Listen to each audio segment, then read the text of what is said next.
ঝঞ্ঝা, আমি ভিটিয়ে ধরি পরবীর চিরউন্নত মানুষের। হিমঘরে কফিনবন্দি আপোষহীন বিপ্লবী ওসমান হাদি। বাদ জোহর সংসদ ভবনের দক্ষিণ প্লাজায় জানাজা। চিরনিদ্রায় শায়িত হবেন জাতীয় কবির কবরের পাশে রাষ্ট্রীয় শোকাজ। শাহবাগে আধিপত্যবাদ বিরোধী সমাবেশে ছাত্র জনতার ঢল। হাদির খুনিদের বিচার ও 2 উপদেষ্টার পদত্যাগ দাবি। জুলাই হত্যায় দায়ী সব আসামিকে দেশে ফেরানোর আহ্বান। সহিংসতা, ভাঙচুর ও আগুনে উদ্বেগ বিএনপির। পরিকল্পিত নৈরাজ্য নির্বাচন বানচালের ষড়যন্ত্র। ফ্যাসিবাদের নতুন সংস্করণ প্রতিষ্ঠা করতে চায় পুরনো চিহ্নিত মহল। বেগম জিয়ার শারীরিক অবস্থা আগের চেয়ে বেশি স্থিতিশীল, জানালো মেডিকেল বোর্ড। দেশে ফিরতে ট্রাভেল পাস পেয়েছেন তারেক রহমান। গণসংবর্ধনা ভেন্যু পরিদর্শনের নেতাদের। এবং সার্জেন্টের তাড়া খেয়ে পালানোর চেষ্টা। ট্রাক চাপায় মোটরসাইকেল আরোহী 2 তরুণ নিহত। চাঁপাইনবাবগঞ্জে পুলিশ ফাঁড়ি ও ট্রাফিক বক্সে ভাঙচুর ও অগ্নিসংযোগ।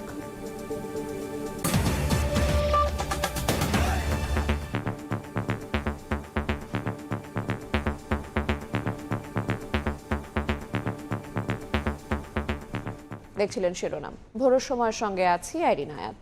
সিঙ্গাপুর থেকে কফিনবন্দি হয়ে দেশে ফিরলেন আপোষহীন বিপ্লবী শরীফ ওসমান হাদি। শুক্রবার সন্ধ্যায় ঢাকা বিমানবন্দর থেকে লাশ নেওয়া হয় জাতীয় হৃদরোগ ইনস্টিটিউটের হিমঘরে। শনিবার বাদ জোহর সংসদ ভবনের দক্ষিণ প্লাজায় ওসমান হাদির জানাজা অনুষ্ঠিত হবে। পরে কবি কাজী নজরুল ইসলামের সমাধির পাশে চিরনিদ্রায় শায়িত হবেন শরীফ ওসমান হাদি।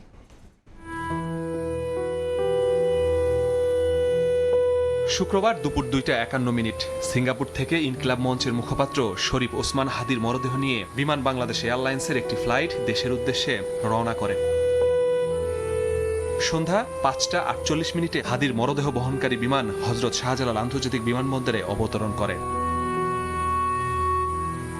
বিমানবন্দরে মরদেহ অবতরণের সময় সেখানে উপস্থিত ছিলেন অন্তর্বর্তী সরকারের উপদেষ্টা, বিএনপি, জামায়াত, এনসিপি সহ ইনকিলাব মঞ্চের নেতাকর্মীরা। এ সময় কান্নায় ভেঙে পড়েন সহযোদ্ধারা। পরে বিমানবন্দর থেকে হাদির মরদেহ কড়া নিরাপত্তায় বের করা হয়। বিমানবন্দর থেকে মরদেহ নেওয়া হয় জাতীয় হৃদরোগ ইনস্টিটিউটের উদ্দেশ্যে। সন্ধ্যা 6:15 মরদেহ বহনকারী গাড়ি হৃদরোগ ইনস্টিটিউটে পৌঁছায়। পরে মরদেহ রাখা হয় হিমঘরে। পুরো হাসপাতাল ঘিরে জোরদার করা হয়েছে নিরাপত্তা। সংসদ ভবনের পাশে মানিক মে এভিনিউতে। পরে সংবাদ সম্মেলনে হাদির চিকিৎসক আব্দুল আহাদ জানান, শনিবার দুপুর 2টায় সংসদ ভবনের দক্ষিণ প্লাজায় হবে জানাজা। এরপর হাদির মরদেহ ঢাকা বিশ্ববিদ্যালয়ের কেন্দ্রীয় মসজিদে নেওয়া হবে। পরিবারের সিদ্ধান্তে হাদিকে জাতীয় কবি কাজী নজরুল ইসলামের পাশে সমাহিত করা হবে। আগামীকালকে জানাজার নামাজের পরে তাকে আমাদের জাতীয় কবি নজরুল ইসলামের কবরের পাশে তাকে শায়িত করা হবে এবং তখন আবার তাকে সেন্ট্রাল মসজিদের সামনে হয়তোবা আরেকটা জানাজার নামাজের আয়োজন করা হতে পারে। গত 12 ডিসেম্বর পল্টনের বক্স কালভার্ট রোডে হাদিকে গুলি করে শুটার ফয়সাল। এরপর ঢাকা মেডিকেল হয়ে এভারকেয়ার হাসপাতালে নেওয়া হয় হাদিকে। উন্নত চিকিৎসার জন্য পাঠানো হয় সিঙ্গাপুরেও। সেখানে বৃহস্পতিবার সন্ধ্যায় মারা যান ওসমান হাদি। মাসুদুর রহমান, সময় সংবাদ, ঢাকা। ওসমান হাদির খুনিদের বিচার দাবিতে উত্তাল দেশ। শাহবাগ ব্লকেট লাগাতার অবস্থান করছেন সহযোদ্ধা ও ছাত্র জনতা। আন্দোলনকারীদের দাবি, আইনের আওতায় এনে বিচারের মুখোমুখি করতে হবে হাদির হত্যাকারী সহ জুলাই হত্যায় দায়ী সব আসামিকে।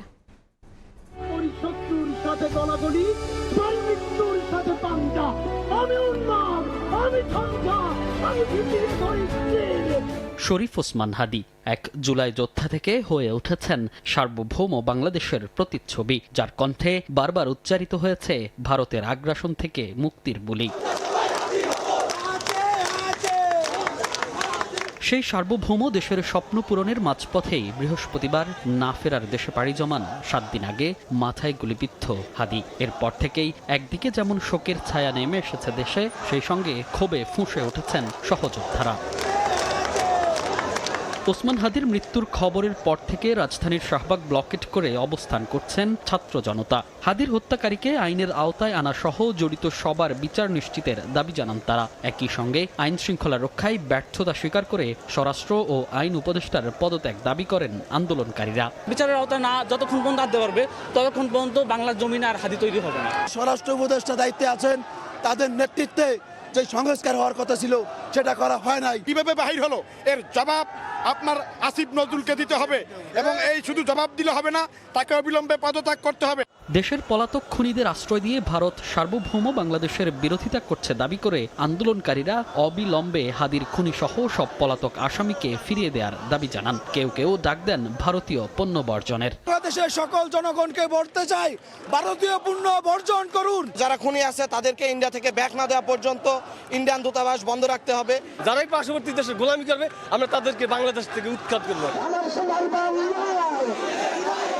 এদিকে জুমার নামাজ শেষে বাইতুল মোকাররমের উত্তর গেটে সমাবেশ করে বাংলাদেশ খেলাফত মজলিস, জুলাই মঞ্চ, সম্মিলিত প্রতিরোধ কমিটি সহ বেশ কটি সংগঠন। এরপর মিছিল নিয়ে নগরীর বিভিন্ন সড়ক প্রদক্ষিণ করে তারা। এ সময় হাদির উপর হামলার ঘটনায় মূল জড়িতদের দ্রুত আইনের আওতায় আনার দাবি জানানো হয়। অতি দ্রুত আমরা যত তাড়াতাড়ি সম্ভব সর্বোচ্চ দ্রুত আমরা এই অপরাধীর শাস্তি আমরা সাথে পেতে চাই। ভারতীয় আধিপত্যবাদ বিরোধী লড়াই সংগ্রাম করে যাচ্ছে, তাদের জন্য বিশেষভাবে নিরাপত্তা প্রয়োজন।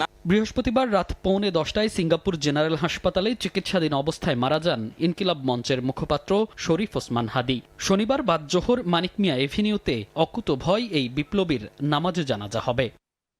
মনির হোসাইন, সময় সংবাদ, ঢাকা। এদিকে হাদি হত্যার বিচারের দাবিতে ঢাকার বাইরেও চলছে প্রতিবাদ। জেলায় জেলায় জুমার নামাজে দোয়া ও মোনাজাতের পর গতকাল শুক্রবার রাজপথে নেমে আসেন মানুষ। বিক্ষোভ মিছিল করেন তারা। কোথাও কোথাও অবরোধ করা হয় সড়ক, মহাসড়ক। হত্যাকারীদের দ্রুত বিচারের আওতায় আনার দাবি জানান তারা। পাশাপাশি আওয়ামী ফ্যাসিবাদ ও ভারতীয় আধিপত্যবাদ রুখে দিতে সবাইকে ঐক্যবদ্ধ প্রতিরোধ গড়ে তোলার আহ্বান জানানো হয়।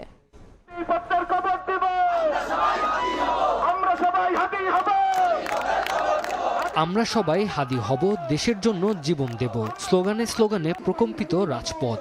জুলাই যোদ্ধা বীর শহীদ ওসমান হাদির ভালোবাসায় রাস্তায় বেরিয়ে আসেন ছাত্র জনতা। ইনকিলাব মঞ্চের মুখপাত্র শরীফ ওসমান হাদিকে হত্যার প্রতিবাদে চট্টগ্রাম, বরিশাল, ময়মনসিংহ, যশোর ও চাঁদপুর সহ বিভিন্ন এলাকায় বিক্ষোভ মিছিল করা হয়। শুক্রবার জুম্মার নামাজের পর বিভাগীয় ও জেলা শহরগুলোতে এই কর্মসূচি পালিত হয়। কোথাও কোথাও সড়ক ও মহাসড়ক অবরোধ করে হাদি হত্যার প্রতিবাদ জানানো হয়। এতে বিভিন্ন শিক্ষা প্রতিষ্ঠানের শিক্ষার্থী ও রাজনৈতিক সংগঠনের সর্বস্তরের জনতা অংশ নেন। তাদের কণ্ঠে একটাই দাবি, হাদি হত্যার আসামিদের দ্রুত বিচারের আওতায় আনতে হবে। পাশাপাশি স্বরাষ্ট্র উপদেষ্টার পদত্যাগের দাবিও জানানো হয়।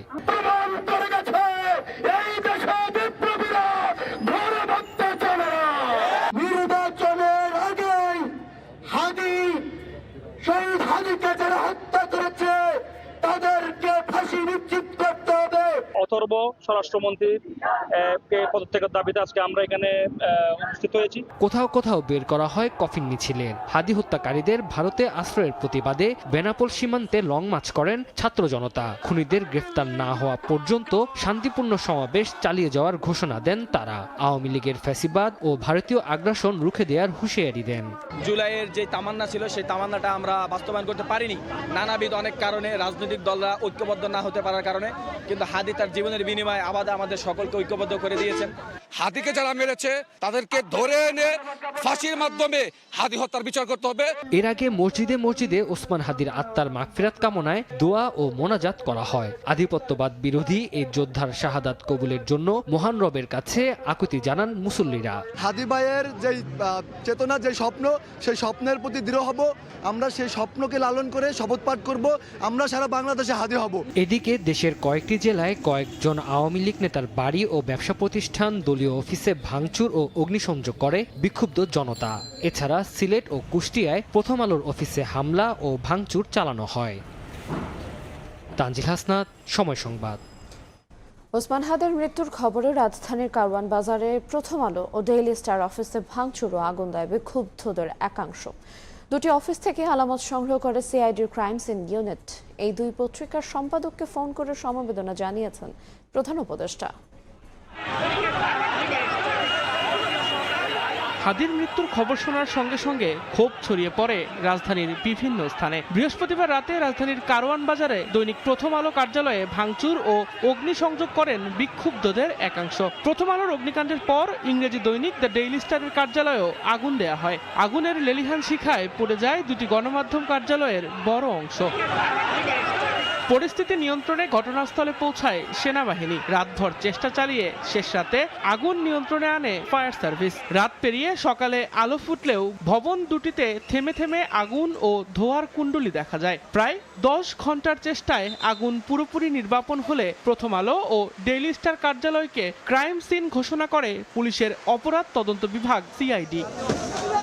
এছাড়াও রাজধানীর ধানমন্ডি 32 নম্বরে ভাঙচুরের ঘটনা ঘটে। সাংস্কৃতিক প্রতিষ্ঠান ছায়ানটেও চালানো হয় ভাঙচুর ও অগ্নিসংযোগ। রাজধানীর বাইরে রাজশাহী ও চট্টগ্রাম সহ দেশের বিভাগীয় শহরগুলোতে বিক্ষোভ ও ভাঙচুরের ঘটনা ঘটে।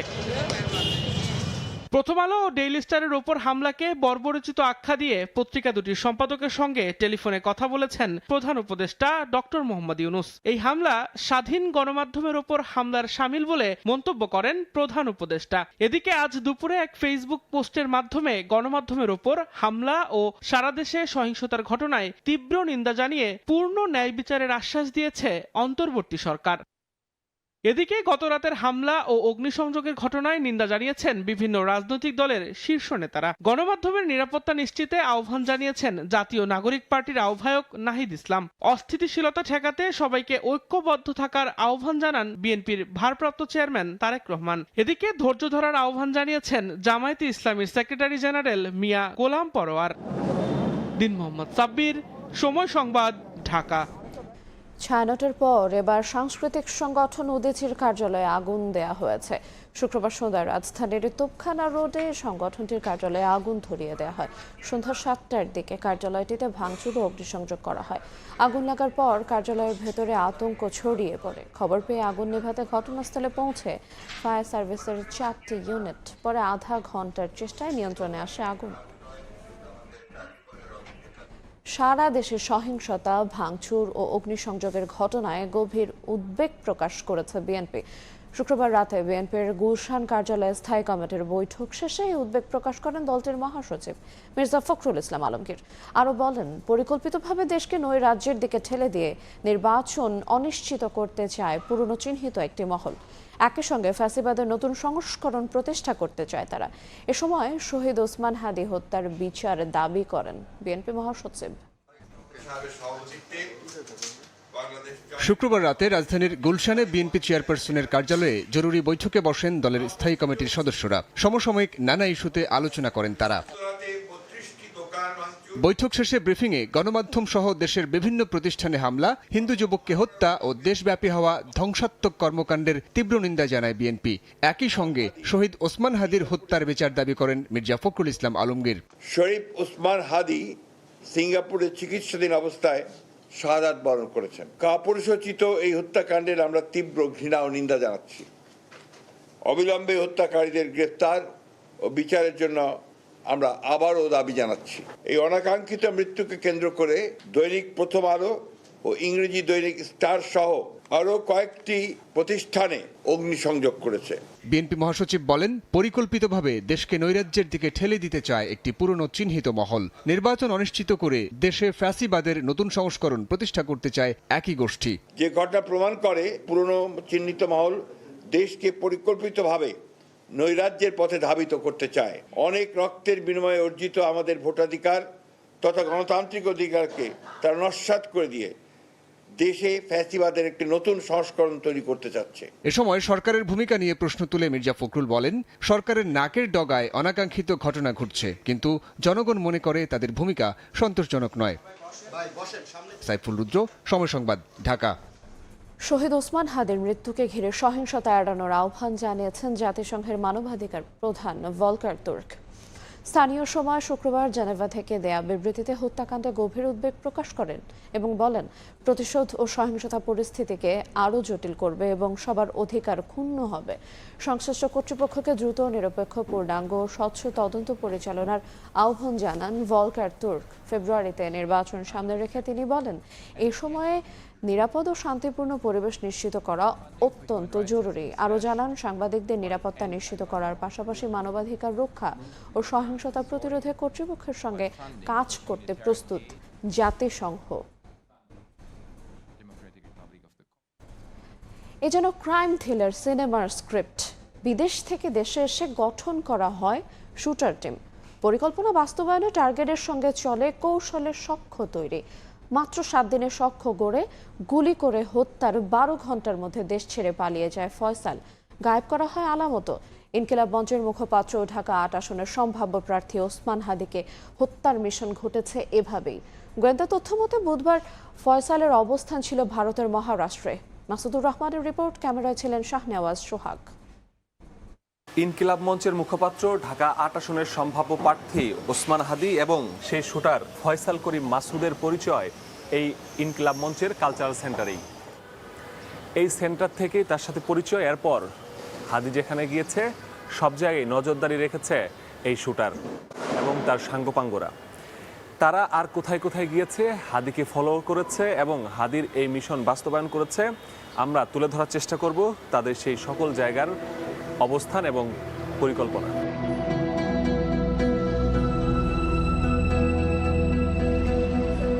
4 ডিসেম্বর রাত 8টা 18 মিনিটে বাংলা মোটরের ইনকিলাব কালচারাল সেন্টারে আসেন শুটার ফয়সাল ও তার সহযোগী কবির। 6 মিনিটের সেই বৈঠকটি ছিল মূলত হাদির সঙ্গে সখ্যতা তৈরির পর্ব।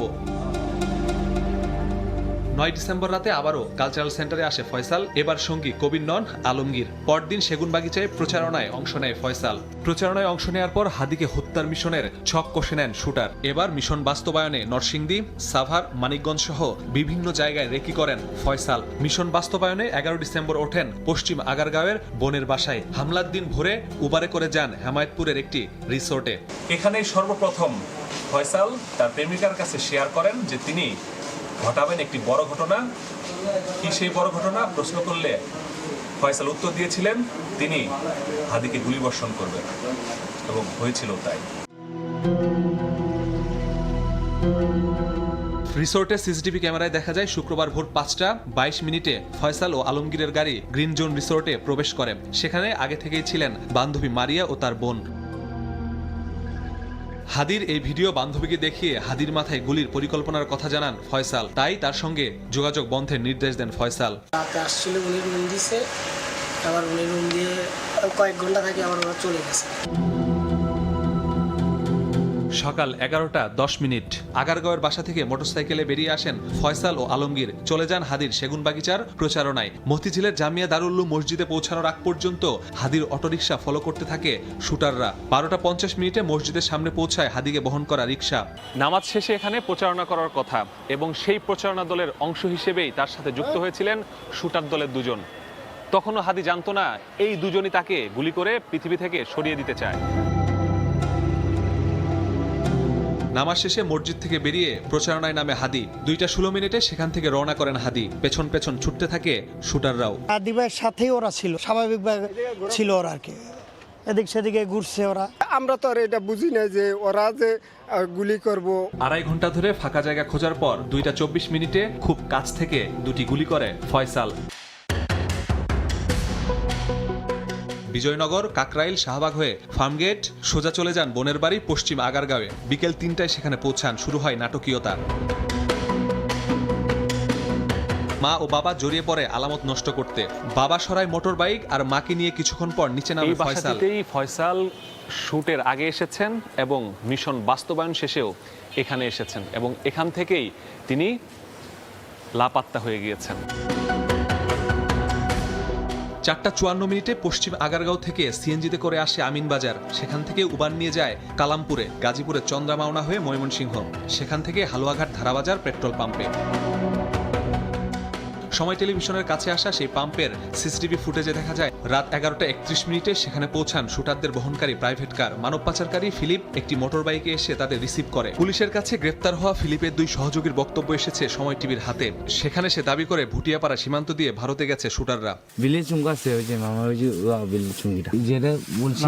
সময় টিভির হাতে এসেছে শুটার ফয়সালের ফোনের আইপি অ্যাড্রেস। সেখানে দেখা যায় ফয়সালের বুধবারের লোকেশন মহারাষ্ট্রে। সে ব্যবহার করছে ভারতের রিলায়েন্স সিম। তার পরিবারের সদস্যদের সাথে যোগাযোগ করেছিল এবং তাদের কাছে নিশ্চয়ই তার ব্যাপারে গুরুত্বপূর্ণ তথ্য থাকতে পারে। এগুলো আমরা যাচাই বাছাই করছি। এটার পিছনে আরো কারা কারা জড়িত আছেন সেগুলো শনাক্ত করার চেষ্টা করছি। প্রধান 2 আসামি পালালেও তদন্তে সামনে এসেছে পুরো পরিকল্পনা। গত জুলাইয়ে দেশে ফিরে শুটার ফয়সাল, কবির, জাকির, রুবেল ও মাইনুদ্দিনদের নিয়ে নামেন কিলিং মিশনে, যারা সবাই কার্যক্রম নিষিদ্ধ আওয়ামী লীগ ও এর অঙ্গ সংগঠনের নেতা। মোটরসাইকেলটা অল্প কিছুদিনের মধ্যে 8 জনের হাত বদল হয়ে শুভ নামক এক ব্যক্তির হাতে এসেছে এবং ঘটনার দিন কিভাবে তারা মোটরসাইকেলটা শুভর কাছ থেকে সংগ্রহ করেছে সেগুলো আমরা খতিয়ে দেখছি। হত্যায় সহায়তা ছিল শ্যালক শিপু, স্ত্রী সামিয়া ও বান্ধবী মারিয়ার। এজন্য গ্রেফতার করা হয় তাদের। গ্রামাঙ্গিচর থেকে বাবা মাকেও গ্রেফতার করে। পরে তাদের তথ্যে তারাবর সেই বিল থেকে উদ্ধার করা হয় 2টি অস্ত্র। গ্রেফতার হয়েছে প্রাইভেট কার ভাড়া দেওয়া সেই চালক নুরুজ্জামানও। উদ্ধার করা হয়েছে কয়েকশো কোটি টাকার চেক। এখন প্রশ্ন, এত টাকা দিয়ে কি শুধু হাদিকে নাকি আরো কিলিং মিশন ছিল? মাসুদুর রহমান, সময় সংবাদ, ঢাকা। ভোরের সময় আরও থাকছে। কার্গো ভিলেজে আগুনের 1.5 মাসেও স্বাভাবিক হয়নি পণ্য সরবরাহ। প্রয়োজন মতো মিলছে না প্রবেশ পাস। অভিযোগ সিএনএফ এজেন্টদের মাল পেতে বেশি সময় লাগায় আর্থিক ক্ষতি। খালেদা জিয়ার শারীরিক অবস্থা আগের চেয়ে বেশি স্থিতিশীল, গ্রহণ করতে পারছেন চিকিৎসাও। শুক্রবার বিকেলে রাজধানীর এভারকেয়ার হাসপাতালে ব্রিফিংয়ে কথা জানান মেডিকেল বোর্ডের সদস্য ও দলের স্থায়ী কমিটির সদস্য ডাক্তার AZM জাহিদ হোসেন। এ সময় সাবেক প্রধানমন্ত্রীর জন্য জিয়া পরিবার ও দলের পক্ষ থেকে দেশবাসীর কাছে দোয়া চেয়েছেন ডাক্তার জাহিদ। শারীরিক অবস্থার অবনতি হওয়ায় গত 23 নভেম্বর থেকে এভারকেয়ার হাসপাতালের CCUতে চিকিৎসাধীন বিএনপি চেয়ারপারসন বেগম খালেদা জিয়া।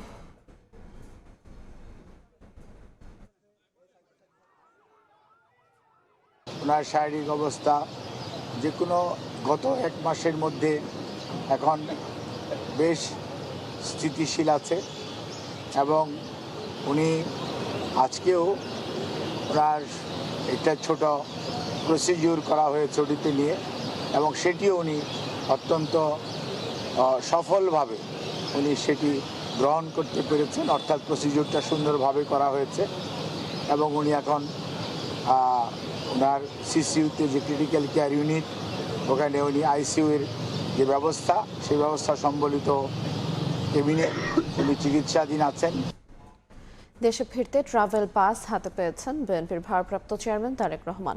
300 ফিটে গণসংবর্ধনা অনুষ্ঠানের ভেন্যু পরিদর্শন করেছেন দলটির নেতারা। তারা জানান, তারেক রহমানের নিরাপত্তা ইস্যু নিয়ে অন্তর্বর্তী সরকারের সঙ্গে সমন্বয় করছে এই দল।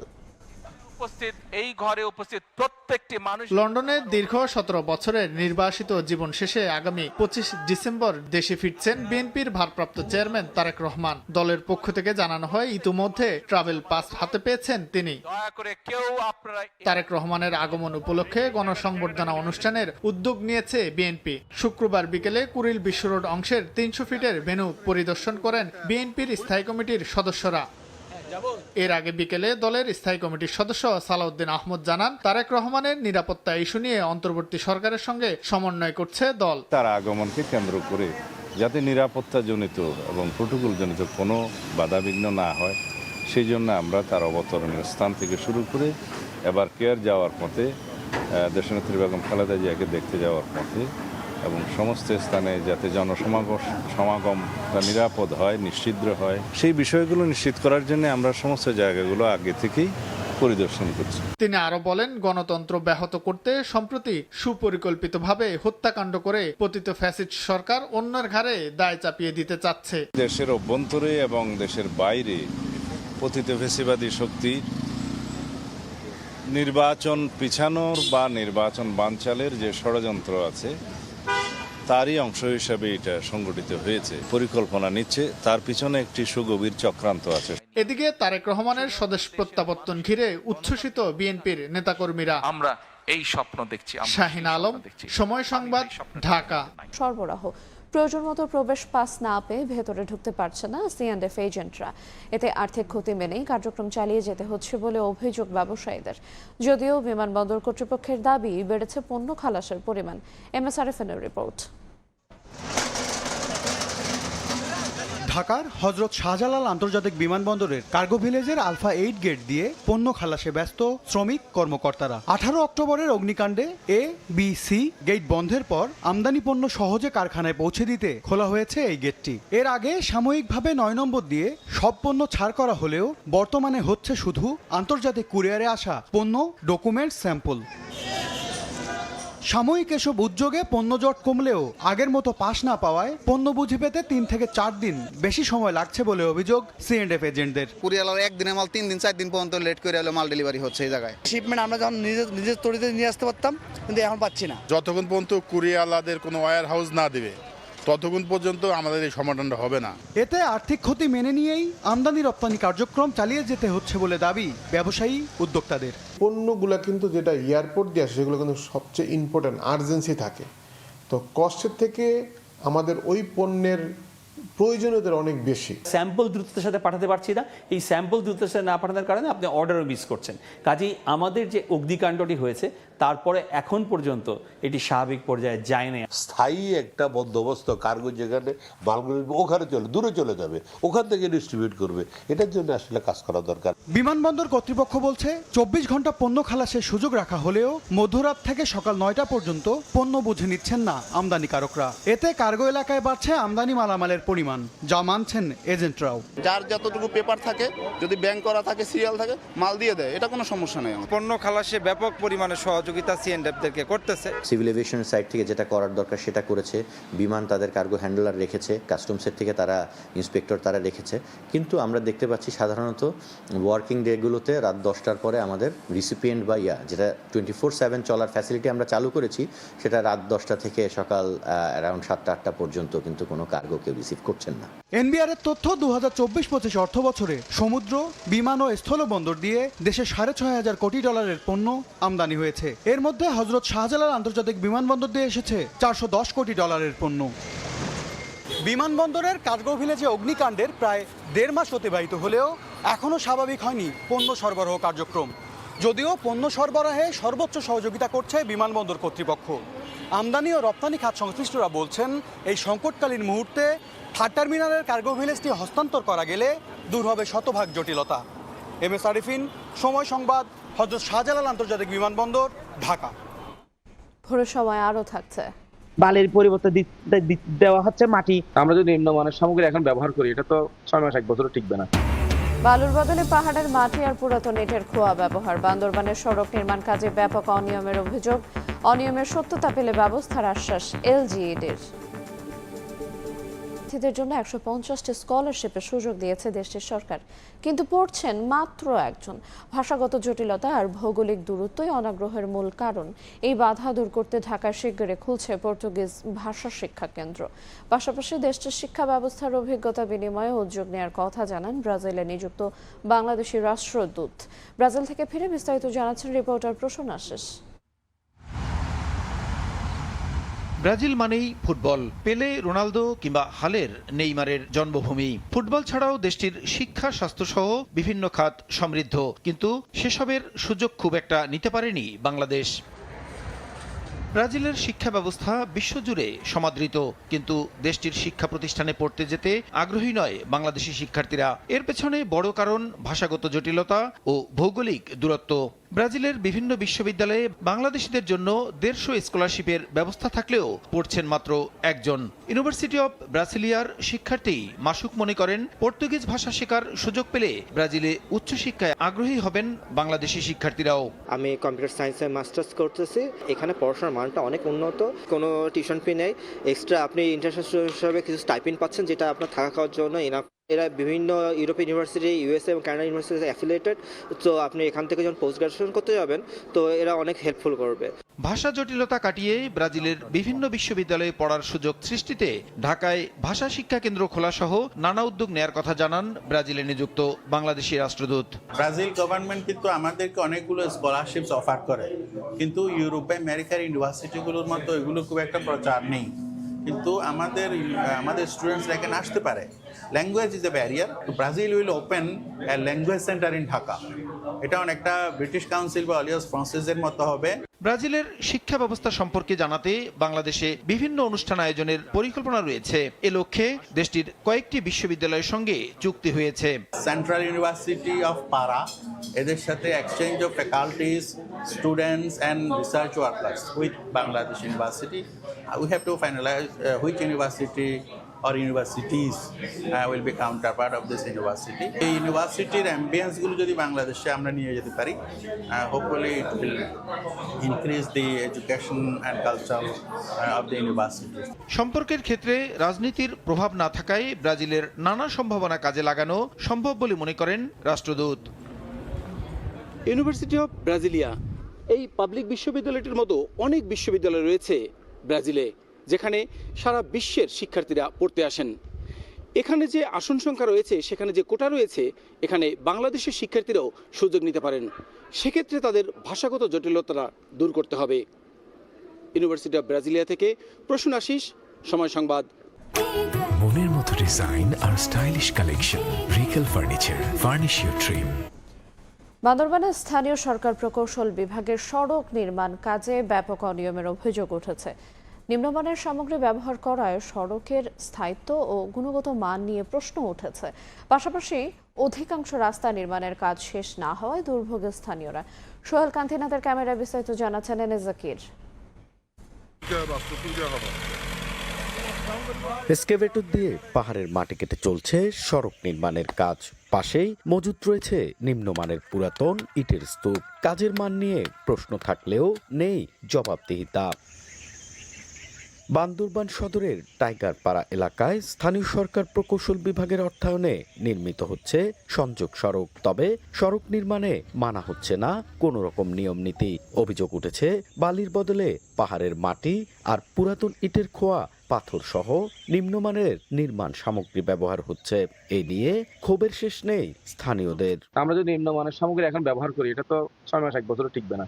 আমরা সাধারণ মানুষই কষ্ট পাবো। ওগুলো এখন নাড়াচাড়া করতে সব ঘুরে হয়ে যাচ্ছে। পুরাতন রোড থেকে চলছে, আমরা আবার ভাঙতেছি, রোড আবার দেবে। আগে রাস্তাটা ভালো আছে, এখানে 2 নম্বর দিলে ভালো হবে না। নীলাচলের রাস্তাটা এটা করলে আমার মনে হয় বেশি ভালো হবে, কারণ নীলাচলে এই রুট দিয়ে প্রতিনিয়ত টুরিস্টরা যাতায়াত করতেছে। এ ব্যাপারে অনিয়মের সত্যতা পেলে ঠিকাদারের বিরুদ্ধে ব্যবস্থা নেওয়ার কথা জানায় এলজিডি কর্তৃপক্ষ। আবারও ভিজিট করে আসবো, যদি কোনো স্পেসিফিকেশন বহির্ভূত কোনো কিছু পাই সাথে সাথে এসে আমি অ্যাকশনে যাব। এলজিডির তথ্য মতে 2024 সালে 7 কোটি 18 লাখ টাকা ব্যয়ে সড়কটি নির্মাণের কাজ পায় ঠিকাদারি প্রতিষ্ঠান মেসার্স ইমু কনস্ট্রাকশন। এনএ জাকির, সময় সংবাদ, বান্দরবান। কুমিল্লা সিটি কর্পোরেশনে অপরিকল্পিত নগরায়ন আর নকশা বহির্ভূত বহুতল ভবনের জন্য দেখা দিয়েছে নানা সমস্যা। সংকীর্ণ রাস্তা, যানজট আর ভূমিকম্পে ভবন ধসের শঙ্কায় নাজেহাল নগরবাসী। যদিও প্রশাসনের দাবি নকশা বহির্ভূত ভবনের বিরুদ্ধে কঠোর ব্যবস্থা নেওয়া হচ্ছে। বাহার রায়হানের পাঠানো তথ্য এবং ছবি নিয়ে রিপোর্ট। নগর জুড়ে গড়ে উঠেছে বিশাল বিশাল ভবন। আপাত দৃষ্টিতে উন্নয়নের ছোঁয়া মনে হলেও যত্রতত্র ভবন নির্মাণে বিপাকে এলাকাবাসী।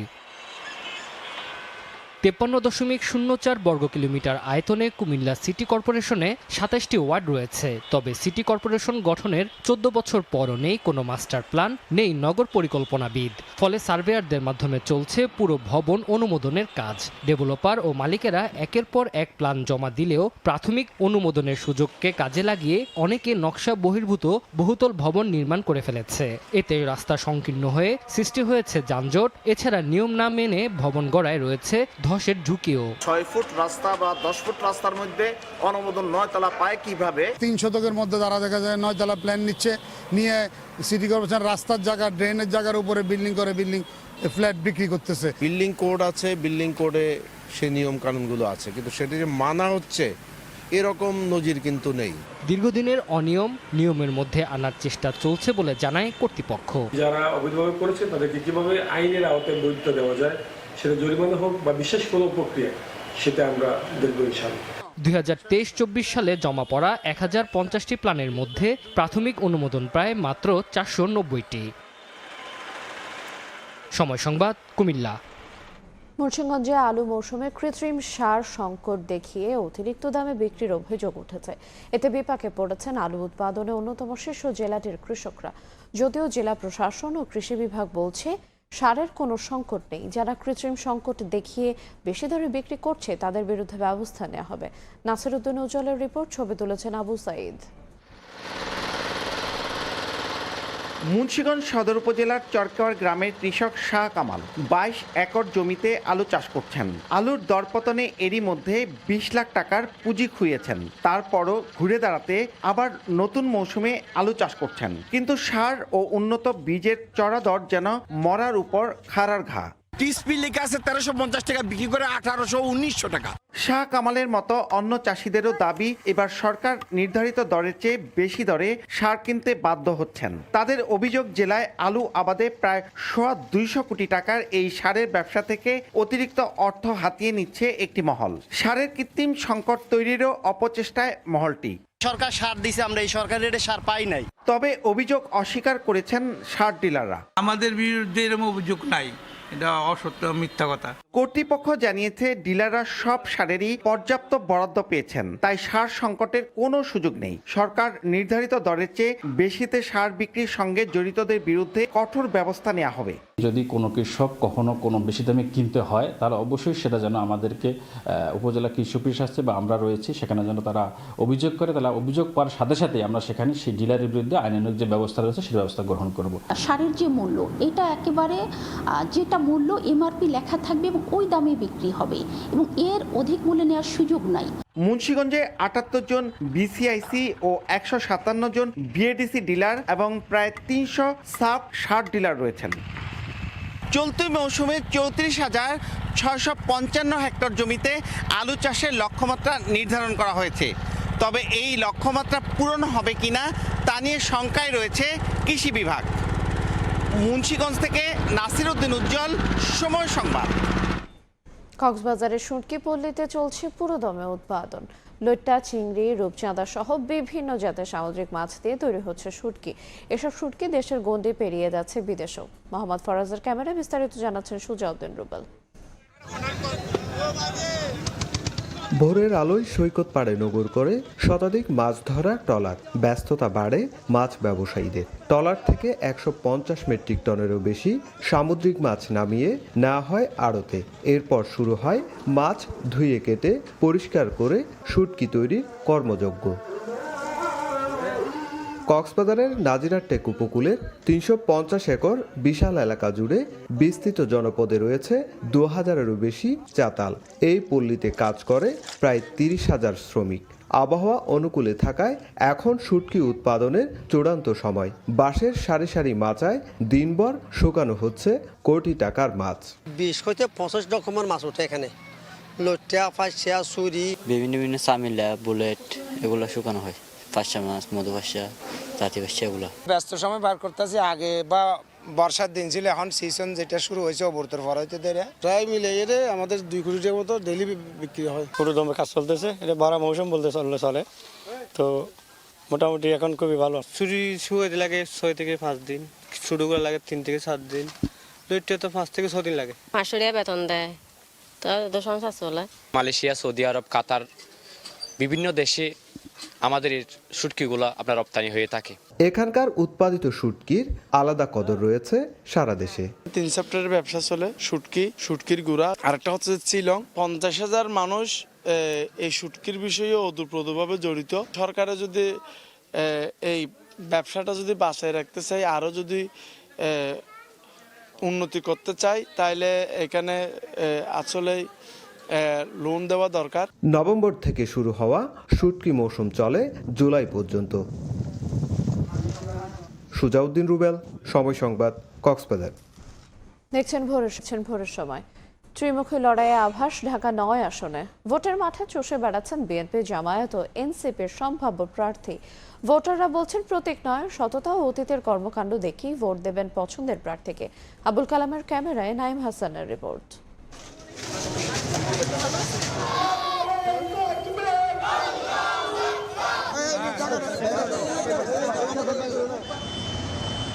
হাত বাড়ালেই মেলে মাদক, বর্ষাকালে ডুবে যায় সড়ক, শীতকালে থাকে তীব্র গ্যাস সংকট। এছাড়া ফুটপাত দখল যেন নিত্যদিনের ঘটনা। বিগত 2 যুগেরও বেশি সময় ধরে সবুজবাগ, খিলগাঁও ও মুগদার বিস্তৃত জনপদ নিয়ে গঠিত ঢাকার 9 আসনের বাসিন্দাদের মুক্তি মেলেনি দীর্ঘদিনের এই দুর্ভোগ থেকে। আমরা শুধু অশান্তির মধ্যে আছি, শুধু মাদকের যন্ত্রণা। রাস্তাঘাটের সমস্যা, জায়গায় জায়গায় ভাঙা চূড়া, এগুলি 17 বছর ধরে দেখতেছি একই অবস্থা। ভোটারদের প্রত্যাশা, নির্বাচিত সংসদ সদস্য এলাকার মানুষের দুর্ভোগ ও সমস্যা নিরসনে কাজ করবেন। থাকবে না সন্ত্রাস, রাহাজানি। আমরা যাতে সুখে শান্তিতে বসবাস করতে পারি, প্রথমবারের মতো এই আসন থেকে নির্বাচনে অংশ নিচ্ছেন বিএনপির কেন্দ্রীয় নির্বাহী কমিটির সদস্য হাবিবুর রশিদ। বললেন, কথায় নয় কাজেই প্রমাণ করতে চান তিনি। নাগরিক সুবিধা বলতে যা যা দরকার আগামী দিনে কাজের মাধ্যমে জনগণের মন জয় করে আমরা ঢাকা নয়কে ঢাকা সিটির মধ্যে একটি মডেল এলাকায় নির্বাচনী এলাকা হিসেবে গড়ে তুলতে চাই। অন্যদিকে বাংলাদেশ পরিবহন শ্রমিক ফেডারেশনের সভাপতি ও জামাত মনোনীত প্রার্থী কবির আহমেদ বলছেন, নির্বাচিত হলে অগ্রাধিকার ভিত্তিতে সকলের জন্য কর্মসংস্থানের ব্যবস্থা করবেন। নিম্ন আয়ের লোকদেরকে আমরা কর্মসংস্থান দেওয়ার জন্য আমাদের পক্ষ থেকে যথেষ্ট চেষ্টা করছি এবং আমরা যদি নির্বাচিত হতে পারি তাদের জন্য আমরা এখানে কর্মসংস্থান সৃষ্টি করব। খিলগাঁওয়ের মেয়ে ডাক্তার তাসনিম যারা প্রথমবারের মতো সংসদ নির্বাচন করবেন ঢাকা ৯ আসন থেকে। জাতীয় পর্যায়ে নিজ এলাকাকে তুলে ধরে সমস্যা সমাধানের আশ্বাস তার। আমি খিলগাঁও এলাকায় বড় হয়েছি, আমি এই এলাকারই মেয়ে।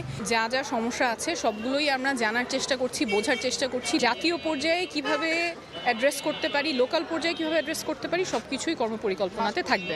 বিএনপি, জামাত, এনসিপি ছাড়াও এই আসনে মাঠে আছে ইসলামী আন্দোলন বাংলাদেশ ও স্বতন্ত্র প্রার্থীর পোস্টার ব্যানার। এই আসনের মোট ভোটার সংখ্যা 4,49,952। নির্বাচনী উত্তাপ ছড়িয়ে পড়েছে ঢাকা ৯ আসনের পাড়া মহল্লার প্রতিটি চায়ের দোকানে। এখানে কারো পছন্দের প্রার্থী বিএনপি, কারো জামাত, কারো এনসিপি।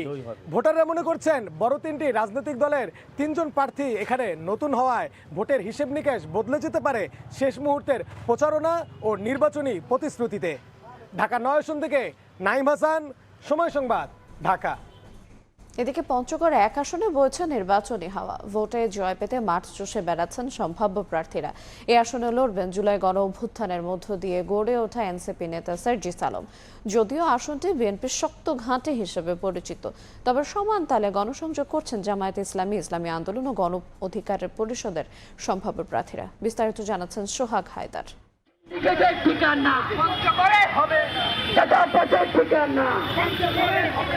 তেঁতুলিয়া সদর ও আটোয়ারী উপজেলা নিয়ে গঠিত দেশের প্রথম সংসদীয় আসন পঞ্চগড় ১। ২৪-এর গণ অভ্যুত্থানের পর বদলে যাওয়া রাজনৈতিক পরিস্থিতিতে এই আসনকে ঘিরে সৃষ্টি হয়েছে নতুন প্রত্যাশা। ত্রয়োদশ জাতীয় সংসদ নির্বাচনকে কেন্দ্র করে বিএনপি, জামাত ইসলামী ও নতুন দল এনসিপির দৌড়ঝাঁপ এখন আলোচনার কেন্দ্রবিন্দুতে। কমতি নেই অন্যান্য দলেরও। শহর থেকে তৃণমূলে ছুটে বেড়ানোর পাশাপাশি উঠান বৈঠক, শোডাউন আর উন্নয়নের প্রতিশ্রুতিতেই ব্যস্ত সময় পার করছেন সবাই। ঐতিহ্যগতভাবে বিএনপির শক্ত ঘাঁটি হিসেবে পরিচিত পঞ্চগড় ১ আসন। এই আসনে একাধিকবার সংসদ সদস্য নির্বাচিত হয়েছেন বাংলাদেশ জাতীয় সংসদের সাবেক স্পিকার ও অস্থায়ী রাষ্ট্রপতি ব্যারিস্টার জমির উদ্দিন সরকার। ২০১৮ সালের জাতীয় নির্বাচনে নিজের পরিবর্তে ছেলে ব্যারিস্টার নৌশাদ জমিরকে ধানের শীষ প্রতীকে মাঠে নামান তিনি। এবারও ধানের শীষ প্রতীকে প্রতিদ্বন্দ্বিতা করছেন তিনি। প্রত্যেকটা জায়গায় মানুষের ব্যাপক সাড়া পেয়েছি যে মানুষ ধানের শীষের জন্য অপেক্ষা করছে। বাংলাদেশ জাতীয়তাবাদী দল কবে সরকার ইনশাল্লাহ গঠন করবে। এদিকে দীর্ঘদিন জোটে না থাকা দল জামায়াতে ইসলামী এখন পুরোদমে মাঠে। আসনটিতে প্রথমবারের মতো জয়ের স্বাদ পেতে তৃণমূলে সক্রিয় প্রচার প্রচারণা চালাচ্ছেন তারা, দিচ্ছেন নানা প্রতিশ্রুতি ও আশ্বাস। এদিকে এই আসনের রাজনীতিতে চমক দেখাতে প্রস্তুত নতুন দল এনসিপিও। বিভিন্ন কর্মকাণ্ডে মানুষের দ্বারে ছুটে গিয়ে রাজনৈতিক আলোচনায় জায়গা করে নিয়েছেন দলটির উত্তরাঞ্চলের মুখ্য সংগঠক সার্জিস আলম। আমরা যেহেতু ন্যায় ইনসাফ ভিত্তিক রাষ্ট্র করতে চাই এবং সবাইকে নিয়ে দেশটা করতে চাই, এজন্য জনগণের আগ্রহ যে কারো চেয়ে আমাদের প্রতি বেশি বলে আমার কাছে মনে হয়েছে। এনসিপির শাপলা কলির বিপুল পরিমাণে ভোটের মধ্য দিয়ে বিজয় হয়ে আগামীর সংসদে এই পঞ্চগড়ের ১-এর হয়ে প্রতিনিধিত্ব করবেন। ইসলামী আন্দোলন, গণ অধিকার পরিষদ, জাসদ, জাগপাও পিছিয়ে নেই। হাট বাজারে প্রচার, লিফলেট বিতরণ করছেন তারা। তবে নতুন বাংলাদেশে ভোটারদের প্রধান প্রত্যাশা পরিবর্তন, উন্নয়ন, চিকিৎসা, শিক্ষা, কর্মসংস্থান ও নিরাপত্তা এসব চাইছেন তারা। বাংলাদেশকে আমরা যেন একটা উন্নত দেশ হিসাবে গঠন করতে পারি, এমন এমপি নির্বাচিত আমরা করতে চাই যিনি ৭১কে ধারণ করেন। নারীদের জন্য নিরাপত্তা চাইবো, শিক্ষা ব্যবস্থা উন্নত চাইবো। পঞ্চগড় ১ আসনে ভোটার সংখ্যা ৪,৫৮,২৬০ জন। সময় সংবাদ, পঞ্চগড়। সংসদ নির্বাচন সামনে রেখে নবীন ও প্রবীণ ভোটারদের মধ্যে চলছে নানা আলোচনা। চাঁদপুরের 5টি আসনে ভোটের মাঠ বেশ সরগরম। যোগ্য প্রার্থীকে নির্বাচিত করে নতুন বাংলাদেশ বিনির্মাণের স্বপ্ন নতুন ভোটারদের। অভিজ্ঞতা কাজে লাগিয়ে জনপ্রতিনিধি নির্বাচন করতে চান প্রবীণরা। বিস্তারিত ফারুক আহমেদের রিপোর্টে ছবি তুলেছেন নাইমুল ইসলাম নীরব।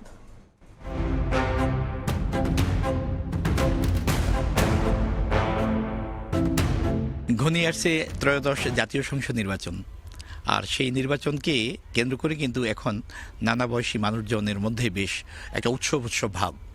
প্রবীণ থেকে শুরু করে নবীন ভোটার সবার মধ্যেই নতুন একটা প্রাপ্তি, অর্থাৎ আগামী জাতীয় সংসদ নির্বাচনে তারা ভোট দিতে চান। তার সঙ্গে আছে কিন্তু তাদের নানা রকম প্রত্যাশা। দেশের এই বর্তমান পরিস্থিতিতে নির্বাচনটা খুবই জরুরি। আমরা আমাদের কমিউনিটি, আমাদের গ্রাম বাংলার মানুষ বা আমাদের স্টুডেন্ট সমাজ সবাই আমরা নিজেদের যোগ্য প্রার্থী নির্বাচনের জন্য মুখিয়ে আছি। ফার্স্ট টাইম আমি ভোট দেবো আর কি, ভোট কেন্দ্রে গিয়ে। সো খুবই এক্সাইটেড এটা নিয়ে। তার সাথে সাথে আরও যাই এমন একজন নেতা আসুক যে জনগণের দুঃখ দুর্দশাগুলো বুঝবে।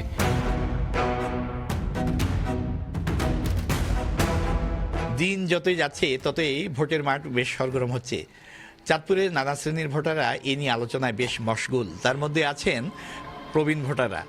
প্রবীণ ভোটাররা আবারও চাচ্ছেন অতীতের মতো নতুন করে আবারও তারা ভোট কেন্দ্রে যেতে চান। তাদের সেই প্রত্যাশা এবং প্রাপ্তি নিয়ে আলোচনা করেছি প্রবীণদের সঙ্গে। নির্বাচন যে হবে এটা আমরা ওই পুরানো আনন্দটা চাই। ভোট কেন্দ্রে যেন সন্ত্রাসী কোনো সিস্টেম না হয়, সুন্দর সুষ্ঠুভাবে যেন আমরা পূর্ণ মতো ভোট দিতে পারি। আমরা চাই একটা ভালো একটা বাংলাদেশ গড়তে, যাতে যেই রাজনীতি আসুক না কেন আমরা দুর্নীতিবাজ এবং ঘুষ মুক্ত চাই। প্রবীণরা বলেছেন একসময়ে তারা উৎসবের সঙ্গে ভোট কেন্দ্রে ছুটে যেতেন, মাঝখানে ভাটা পড়েছে নানা কারণে, তবে আবারও ছুটে যেতে চান সেই শৈশবে, যেমনটি যৌবনের শুরুতে তারা ভোট কেন্দ্রে ছুটে গিয়েছিলেন। আর নবীনরা প্রথম যারা ভোট দেবেন তাদেরও কিন্তু অনেক প্রত্যাশা, তবে তারা সংখ্যার মধ্যে আছেন। ফারুক আহমদ, সময় সংবাদ, চাঁদপুর। হাজার বছর আগে বগুড়ার মহাস্থানগড়ে করতোয়া নদীর তীরে গড়ে উঠেছিল বাংলার রাজধানী পুণ্ড্রনগর সভ্যতা। উর্বর মাটির জেলা বগুড়ার ধান, আলু, মরিচ আর সবজি দেশব্যাপী সমাদৃত। দইয়ের খ্যাতি আছে বিশ্ব পরিমণ্ডলেও। মেগা প্রকল্প ও অর্থনৈতিক জোন গড়ে না ওঠায় আজও পূর্ণরূপ পায়নি শিল্পায়ন। অন্যদিকে বন্যা, নদী ভাঙন এবং বরাদ্দ নিয়ে রাজনৈতিক বৈষম্যে তৈরি হয়েছে বঞ্চনার গল্প। মহাস্থানগড় ঘিরে পর্যটন শিল্পের সুযোগ থাকলেও কাজে লাগানো সম্ভব হয়নি। বগুড়ার সম্ভাবনা ও বঞ্চনার সেই চিত্র তুলে ধরেছেন শাহাদুল ইসলামের ক্যামেরায় সহকর্মী আব্দুল আওয়াল।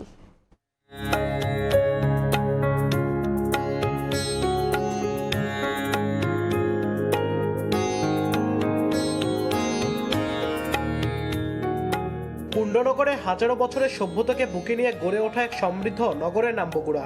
ইতিহাস, ঐতিহ্য আর সংস্কৃতির মিশেলে এ অঞ্চল আজও উত্তর বাংলার প্রাণকেন্দ্র। বিএনপির প্রতিষ্ঠাতা ও শহীদ প্রেসিডেন্ট জিয়াউর রহমানের জন্মভূমি হওয়ায় রাজনৈতিক ইতিহাসে বগুড়ার অবস্থান বরাবরই বিশেষ। কিন্তু গত 17 বছর এই জেলাকে ঘিরেছিল বঞ্চনার দীর্ঘ অধ্যায়। উন্নয়ন, সুযোগ আর সম্ভাবনার পথে যেন জমি ছিল এক অদৃশ্য প্রাচীর। তবুও থেমে নেই বগুড়া।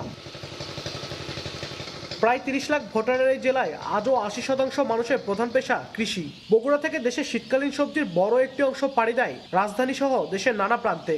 আমরা 12 মাস এখানে কৃষি উৎপাদন, সবজি উৎপাদন করে থাকি, কিন্তু সংরক্ষণ করার মতো আমাদের বগুড়ার কোনো জায়গা নেই। যখন বীজ আসে তখন সিন্ডিকেট হয়, বেশি দামে বীজ ক্রয় করতে হয়। পুরো দামে সিন্ডিকেটের হাতে পড়ে যে কম দামে আমাদের বিক্রি করে আমরা লাভবান তো দূরের কথা, আমরা ঋণগ্রস্ত হয়ে যাচ্ছে। স্বাদে, ঐতিহ্যের গুণে অনন্য বগুড়ার দই আজ এ জেলাকে আলাদাভাবে পরিচিত করেছে আন্তর্জাতিক পরিমণ্ডলে, এনেছে জিআই পণ্যের মর্যাদাও। দেশের কৃষি যন্ত্রপাতির প্রায় 80% তৈরি হয় বগুড়ায়, যার বাজার মূল্য দাঁড়ায় হাজার কোটি টাকায়। তবে বিসিকে পর্যাপ্ত জায়গা না থাকায় নতুন কারখানার চাহিদা পূরণ সম্ভব হচ্ছে না। নদী শাসনের মাধ্যমে বৈজ্ঞানিক পদ্ধতিতে যদি স্থায়ীভাবে এই বাঁধটা নির্মাণ করা হতো, তাহলে এই চর অঞ্চলের মানুষজনের এই জমিতে ক্ষতিগ্রস্ত হতো না, তারা বাড়িঘর হারাতো না, তারা আর্থিকভাবে এই চর অঞ্চলের মানুষগুলো ক্ষতিগ্রস্ত সম্মুখীন হতেন না। এবং দিন শেষে আমাদের দেশের চর অঞ্চলের মানুষ যারা আছেন তারা অর্থনৈতিকভাবে আরও সমৃদ্ধ হতেন। বগুড়ার ক্রীড়াঙ্গনও বঞ্চনার শিকার হয়েছে বারবার। একসময় দেশের অন্যতম সেরা উইকেট বান্ধব ভেন্যু স্বীকৃতি পাওয়া শহীদ চান্দু স্টেডিয়ামে বছরের পর বছর কোনো ম্যাচ না গড়ানোয় হারিয়েছে আন্তর্জাতিক মর্যাদা। বিমানবন্দর থাকার পরও যুগের পর যুগ কেটে গেলেও শুরু হয়নি কার্যক্রম। অন্যদিকে ছড়িয়ে ছিটিয়ে থাকা অসংখ্য ইতিহাস সমৃদ্ধ স্থাপনা, প্রাচীন বাংলার রাজধানী পুণ্ডনগর বা মহাস্থানগড় আর ব্রিটিশ বিরোধী আন্দোলনের প্রথম বাঙালি শহীদ প্রফুল্ল চাকির জন্মভিটা পর্যটনে উন্মোচন করতে পারে এক নতুন সম্ভাবনার দ্বার। সঠিক পরিকল্পনা আর যথাযথ উদ্যোগে বগুড়া হয়ে উঠতে পারে উত্তরাঞ্চলের শক্তিশালী অর্থনৈতিক কেন্দ্র। আব্দুল আউয়াল, সময় সংবাদ, বগুড়া। রাজশাহীতে 2 দিন ধরে বেড়েছে শীতের দাপট, এর সঙ্গে বাড়ছে ঠান্ডাজনিত রোগের প্রকোপ। এ নিয়ে বিস্তারিত জানাতে আমচত্বরে আছেন সহকর্মী মওদুদ রানা। বিস্তারিত জানতে সরাসরি যাব তার কাছে। রানা, পৌষের শুরু থেকেই শীতের মাত্রা বেড়েছে এবং একই সাথে বেড়েছে উত্তরের হিমেল হাওয়া এবং এই যে বাতাস সেটি বিকেল থেকে শুরু হয়, রাত অবধি চলে এবং সূর্যোদয়ের আগ পর্যন্ত চলতে থাকে। শীতের এই মাত্রাকে আরো বেশি বাড়িয়ে তুলছে এই উত্তরের হিমেল হাওয়া। আমরা গত এক সপ্তাহ ধরে দেখেছি রাজশাহীতে 12 ডিগ্রি সেলসিয়াস তাপমাত্রা থেকে 15 ডিগ্রি সেলসিয়াস তাপমাত্রার মধ্যেই তাপমাত্রার যে পারদ সেটি ওঠানামা করছে। আজ শনিবার সকাল 6টার সময় এখানে সর্বনিম্ন তাপমাত্রা ছিল 14.6 ডিগ্রি সেলসিয়াস তাপমাত্রা এবং বাতাসে জলীয় বাষ্পের পরিমাণ 96 ভাগ এবং আবহাওয়া অফিস বলছে যে 3 নটিক্যাল মাইল গতিবেগ বাতাসের, অর্থাৎ প্রায় 6 কিলোমিটার বেগে বাতাস প্রবাহিত হচ্ছে। যদিও সাধারণ মানুষ বলছে যে বাতাসের যে অনুভব তারা করছেন সেটির তীব্রতা বেশি এবং সেটির গতি আরো বেশি। এবং আমরা যেটি দেখছি যে পুরো সড়ক জুড়েই এখানে কুয়াশার যে দাপট সেটি রয়েছে। যেসব যানবাহনগুলো চলছে সেগুলো লাইট জ্বালিয়ে চলছে এবং ভোর রাত থেকে কিন্তু যে পরিমাণ কুয়াশা পড়ছিল ঠিক এই সময় কুয়াশার পরিমাণটি একটু বেশি এবং একই সাথে বাতাস বাড়ছে। আমরা দেখছি যে সাধারণ মানুষ যারা এই সকালে বের হয়েছেন তারা যেটি বলছেন যে শীতের প্রকোপ অন্যান্য বছরের তুলনায় কম, কিন্তু এবছর এই পৌষের শুরু থেকেই বাতাস সেটি অনবরত অর্থাৎ টানা প্রবাহিত হচ্ছে, যার ফলে শীত খুবই বেশি অনুভূত হচ্ছে এবং যারা সকালে কাজে বের হয়েছেন তারা বলছেন যে এই শীতের তুলনায় বাতাসই তাদেরকে আসলে বেশি কষ্ট দিচ্ছে। আর আপনাকে জানিয়ে রাখি যে শীতের তীব্রতা পৌষ মাস থেকেই রাজশাহী অঞ্চলে বাড়তে শুরু করেছে, এটি আরও বাড়বে আবহাওয়া অফিস বলছে। অন্যদিকে শীতজনিত রোগের কারণে বিশেষ করে শিশু এবং বয়স্করা হাসপাতালে ভর্তি হচ্ছেন। রাজশাহী মেডিকেল কলেজ হাসপাতাল সূত্রে আমরা জানতে পেরেছি এখন পর্যন্ত ডায়রিয়ার রোগী সবচেয়ে বেশি ভর্তি হচ্ছেন। অন্যদিকে শ্বাসকষ্ট, হাঁপানি এবং অ্যালার্জির রোগী সেটিও এখানে সবচেয়ে বেশি ভর্তি হচ্ছেন। তবে বয়স্ক এবং শিশু রোগীরাই বেশি ভর্তি হচ্ছেন। চিকিৎসকরা বলছেন যে এই সকাল এবং সন্ধ্যা এবং রাতের যে ঠান্ডা সেটি আসলে এড়িয়ে চলতে হবে। অন্যদিকে কৃষকরা যেটি বলছেন এখন পর্যন্ত তাদের এই শীতে খুব বেশি ক্ষতি হয়নি, তবে কুয়াশা পরিমাণ বৃদ্ধি পাচ্ছে, সেটি যদি সামনে আরো বৃদ্ধি পায় সেক্ষেত্রে ক্ষতি হতে পারে। তবে সাধারণ মানুষ যেটি বলছেন যে এখন পর্যন্ত যারা দুস্থ মানুষ রয়েছেন, নিম্ন আয়ের মানুষ রয়েছেন, তাদের খুব বেশি প্রতিবন্ধকতা তৈরি হয়নি এবং তারা শীতে কষ্ট করছেন, কিন্তু যে দুবেলা দুমুঠো অন্ন রোজগার সংস্থানের করার ব্যাপারটি সেটি তারা করতে পারছেন, সেটি আসলে ব্যাহত হচ্ছে না। এই ছিল রাজশাহী থেকে আমার কাছে সর্বশেষ। আমরা সরাসরি যুক্ত ছিলাম রাজশাহী থেকে। সেই সঙ্গে এই ছিল ভোরের সময় আমার কাছে। পরবর্তী সংবাদগুলো জানাতে যুক্ত হচ্ছেন সহকর্মী রোজা চৌধুরী। ধন্যবাদ আইরিন। পরবর্তী সংবাদগুলো নিয়ে ফিরছি কিছুক্ষণ পর। দেখছেন ভোরের সময়, সঙ্গেই থাকুন।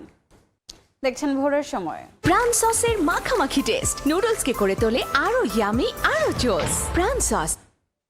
মাগুরায় বিটিভির মহাপরিচালক মাহবুবুল আলম ও আন্তর্জাতিক অপরাধ ট্রাইব্যুনালের প্রসিকিউটর তানভীর হাসান জোহার মালিকানাধীন বাসভবনে আগুন দিয়েছে দুর্বৃত্তরা। বৃহস্পতিবার রাত 10:30টার দিকে শহরের জেলা জজ আদালতের সামনে জোহা ভবনে ঘটনা ঘটে। স্থানীয়রা জানান কয়েকজন দুর্বৃত্ত ভবনের পেছন দিকে প্রবেশ করে। তারা মূল ফটক ও জানালার অংশে আগুন দিয়ে দ্রুত পালিয়ে যায়। বিষয়টি টের পেয়ে ঘটনাস্থলে গিয়ে আগুন নিয়ন্ত্রণে আনেন প্রতিবেশীরা। এই ঘটনায় আলামত সংগ্রহ করেছে পুলিশ। জানিয়েছে নাশকতায় জড়িতদের খুঁজে বের করতে শুরু হয়েছে তদন্ত।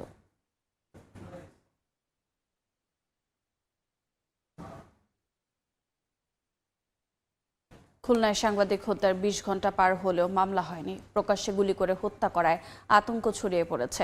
জড়িতদের দ্রুত আইনের আওতায় আনার দাবি স্বজন ও এলাকাবাসীর। ঘাতকের বুলেট কেড়ে নিয়েছে প্রাণ। শেষবারের মতো নিজ ঘরে এসেছেন সাংবাদিক ইমদাদুল হক মিলন।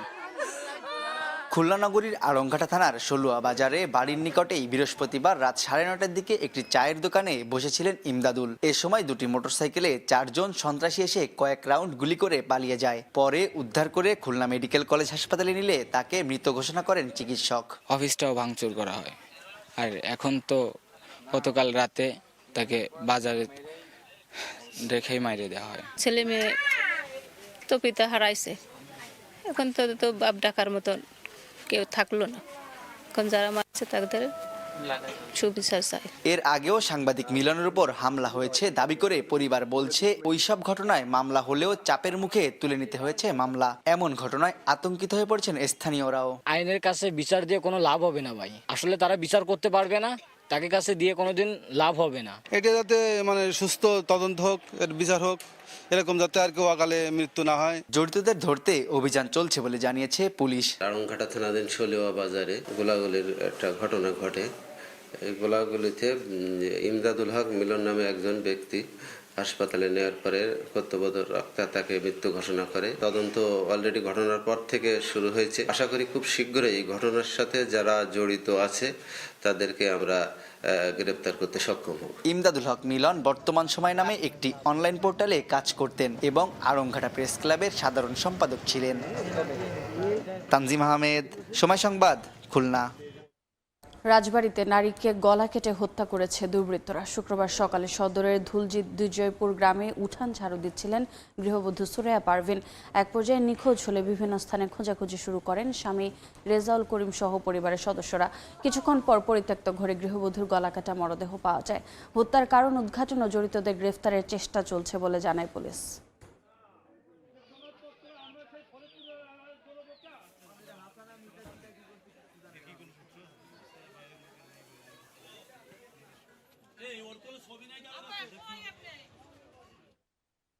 ফরিদপুরে ছোট ভাইয়ের স্ত্রীর বটির কোপে ভাসুরের মৃত্যুর অভিযোগ উঠেছে। শুক্রবার সন্ধ্যায় ভাঙ্গার গুনপালদি গ্রামে এই ঘটনা ঘটে। স্থানীয়রা জানান, হাঁস পালনকে কেন্দ্র করে টুকু মোল্লার সঙ্গে তুরস্ক প্রবাসী চাচাতো ভাই সোহাগ মোল্লার স্ত্রী সীমা বেগমের কথা কাটাকাটি হয়। এক পর্যায়ে সীমা তার হাতে থাকা বঁটি দিয়ে টুকুকে কুপিয়ে জখম করে গুরুতর অবস্থায় উদ্ধার করে উপজেলা স্বাস্থ্য কমপ্লেক্সে নিয়ে গেলে চিকিৎসক টুকুকে মৃত ঘোষণা করেন। এ ঘটনার পর থেকে পলাতক সীমা বেগম, তাকে গ্রেফতারের অভিযান অব্যাহত রয়েছে।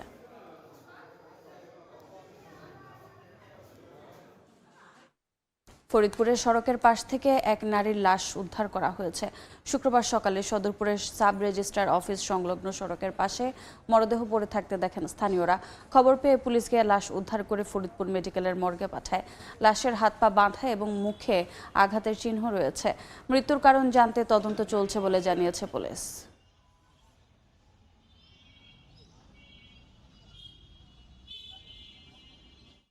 মাগুরায় সাব রেজিস্ট্রি ও ভূমি অফিসে আগুন দেওয়ার ঘটনায় 3 জনকে গ্রেফতার করা হয়েছে। শুক্রবার বিকেলে সংবাদ সম্মেলনে পুলিশ জানায়, সদর উপজেলার নিজনান্দুয়ালি এলাকা থেকে অভিযুক্তদের গ্রেফতার করা হয়।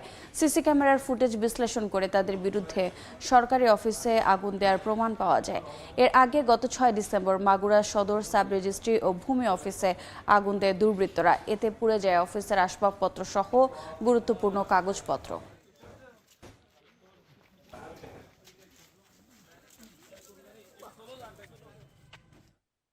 কুমিল্লায় নদীপাড় থেকে বিদেশি পিস্তল ও এলজি উদ্ধার করা হয়েছে। র্যাব 11 জানায়, শুক্রবার ভোরে সংরাইশ এলাকায় গোমতী নদীর পাড়ে অভিযান চালানো হয়। পরিত্যক্ত ব্যাগ তল্লাশি চালালে উদ্ধার হয় একটি বিদেশি পিস্তল, একটি ম্যাগাজিন, একটি দেশীয় এলজি ও 4 রাউন্ড গুলি।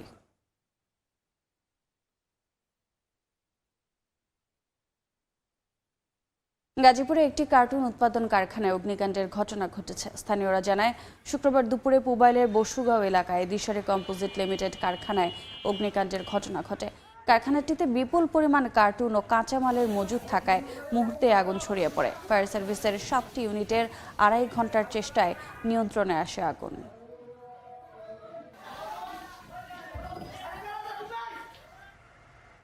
ভোলায় বসত ভিটা হারানোর শঙ্কায় মানববন্ধন ও বিক্ষোভ করেছে ৫ শতাধিক পরিবার। শুক্রবার সকালে তজুমুদ্দিনের চাঁদপুর ইউনিয়নের দালালকান্দি বেড়িবাঁধে এ কর্মসূচি পালন করেন তারা।